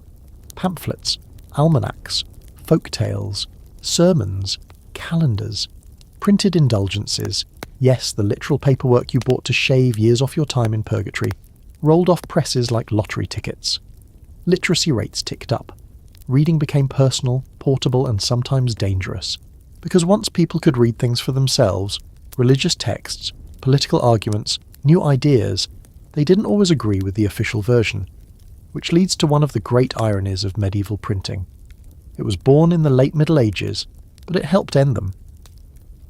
The structures that had defined medieval Europe, church dominance, hereditary rule, oral tradition, were gradually destabilised by an invention originally intended to make copying the Bible more efficient. Instead, it fueled revolutions, wars, reforms, and eventually democracy. Still, it's easy to forget how clunky it all was at first. Early printers struggled with everything: warped type, misaligned pages, inky disasters. Censorship arrived almost instantly because nothing scares the powerful like a book they didn't approve. Print shops were raided, licenses revoked, editors punished. Sound familiar? The idea that mass communication should be controlled didn't take long to develop. But the genie was out of the bottle, and what started as a tool for religious and scholarly elites slowly crept into every corner of life. Cookbooks, medical guides, love poems, joke books, astrology charts, newspapers, political cartoons. Soon the press was less about sacred knowledge and more about everything, highbrow, lowbrow, and everything in between. And people didn't want to stop reading. They wanted more. They wanted it faster. Welcome to the birth of content addiction, now with woodcut illustrations. Imagine you're a literate middle-class merchant in 1490s Nuremberg. 10 years ago, your bookshelf held 2 books and a psalter. Now it's full of printed volumes. Some you bought, some you bartered for, some you've only half read. You're reading about far-off lands, new theological arguments, and recipes for stews you'll never cook. The world feels bigger, closer, weirder, and you kind of love it. That hunger for words, for ideas, never went away. Gutenberg's invention was never supposed to become the beating heart of society. It was a workaround for expensive scribes, but it snowballed into something unstoppable. Even now, in a world of tweets and TikToks and text messages, the core idea is still Gutenberg's. Take a thought, write it down, share it widely. Whether it's bound in leather or glowing on a screen, the printed or digital word still shapes everything. So the next time you fall down a Wikipedia rabbit hole at 2 a.m, or get sucked into a comment war on a news article you didn't even read, thank, or blame, a 15th century metalworker who just wanted to improve Bible sales. His temporary fix turned into the infrastructure of modern thought. And now, here we are. Bookshelves, blogs, and bedtime history videos, all because of a clunky press and some very determined people who thought information should be for everyone. And now here you are, still awake somehow, after walking through centuries of medieval workarounds that were never supposed to last. You've marched with pilgrims, poured beer with monks, dodged bureaucrats with questionable handwriting, and sat through lectures that probably smelled like boiled cabbage and parchment. What started as a few temporary fixes, just-in-case solutions to local problems, morphed into the very bones of modern life, not by design, but by drift. No one meant for this stuff to stick around, but it did. Because humans are messy and clever and deeply allergic to redoing things that already kind of work. Maybe that's the real takeaway from all this. We inherit systems that weren't meant to last. From education to economy, from law to love songs, we live in the long echo of medieval improvisations. Someone in the 12th century made a quick decision to survive the season, and we're still filing paperwork because of it. And honestly, that's kind of beautiful, also a little frustrating, but mostly beautiful. So next time you sign something in front of a notary, or join a guild-like association, or go on a spiritual retreat with matching t-shirts, remember, you're not doing something new. You're part of a chain of people who patched the holes of their world and accidentally built the framework of ours. Now close your eyes. Let the flicker of candlelight from some long-forgotten scriptorium fade behind your eyelids. Let the echo of iron printing presses and Gregorian chants drift into a soft hum. You've earned your rest.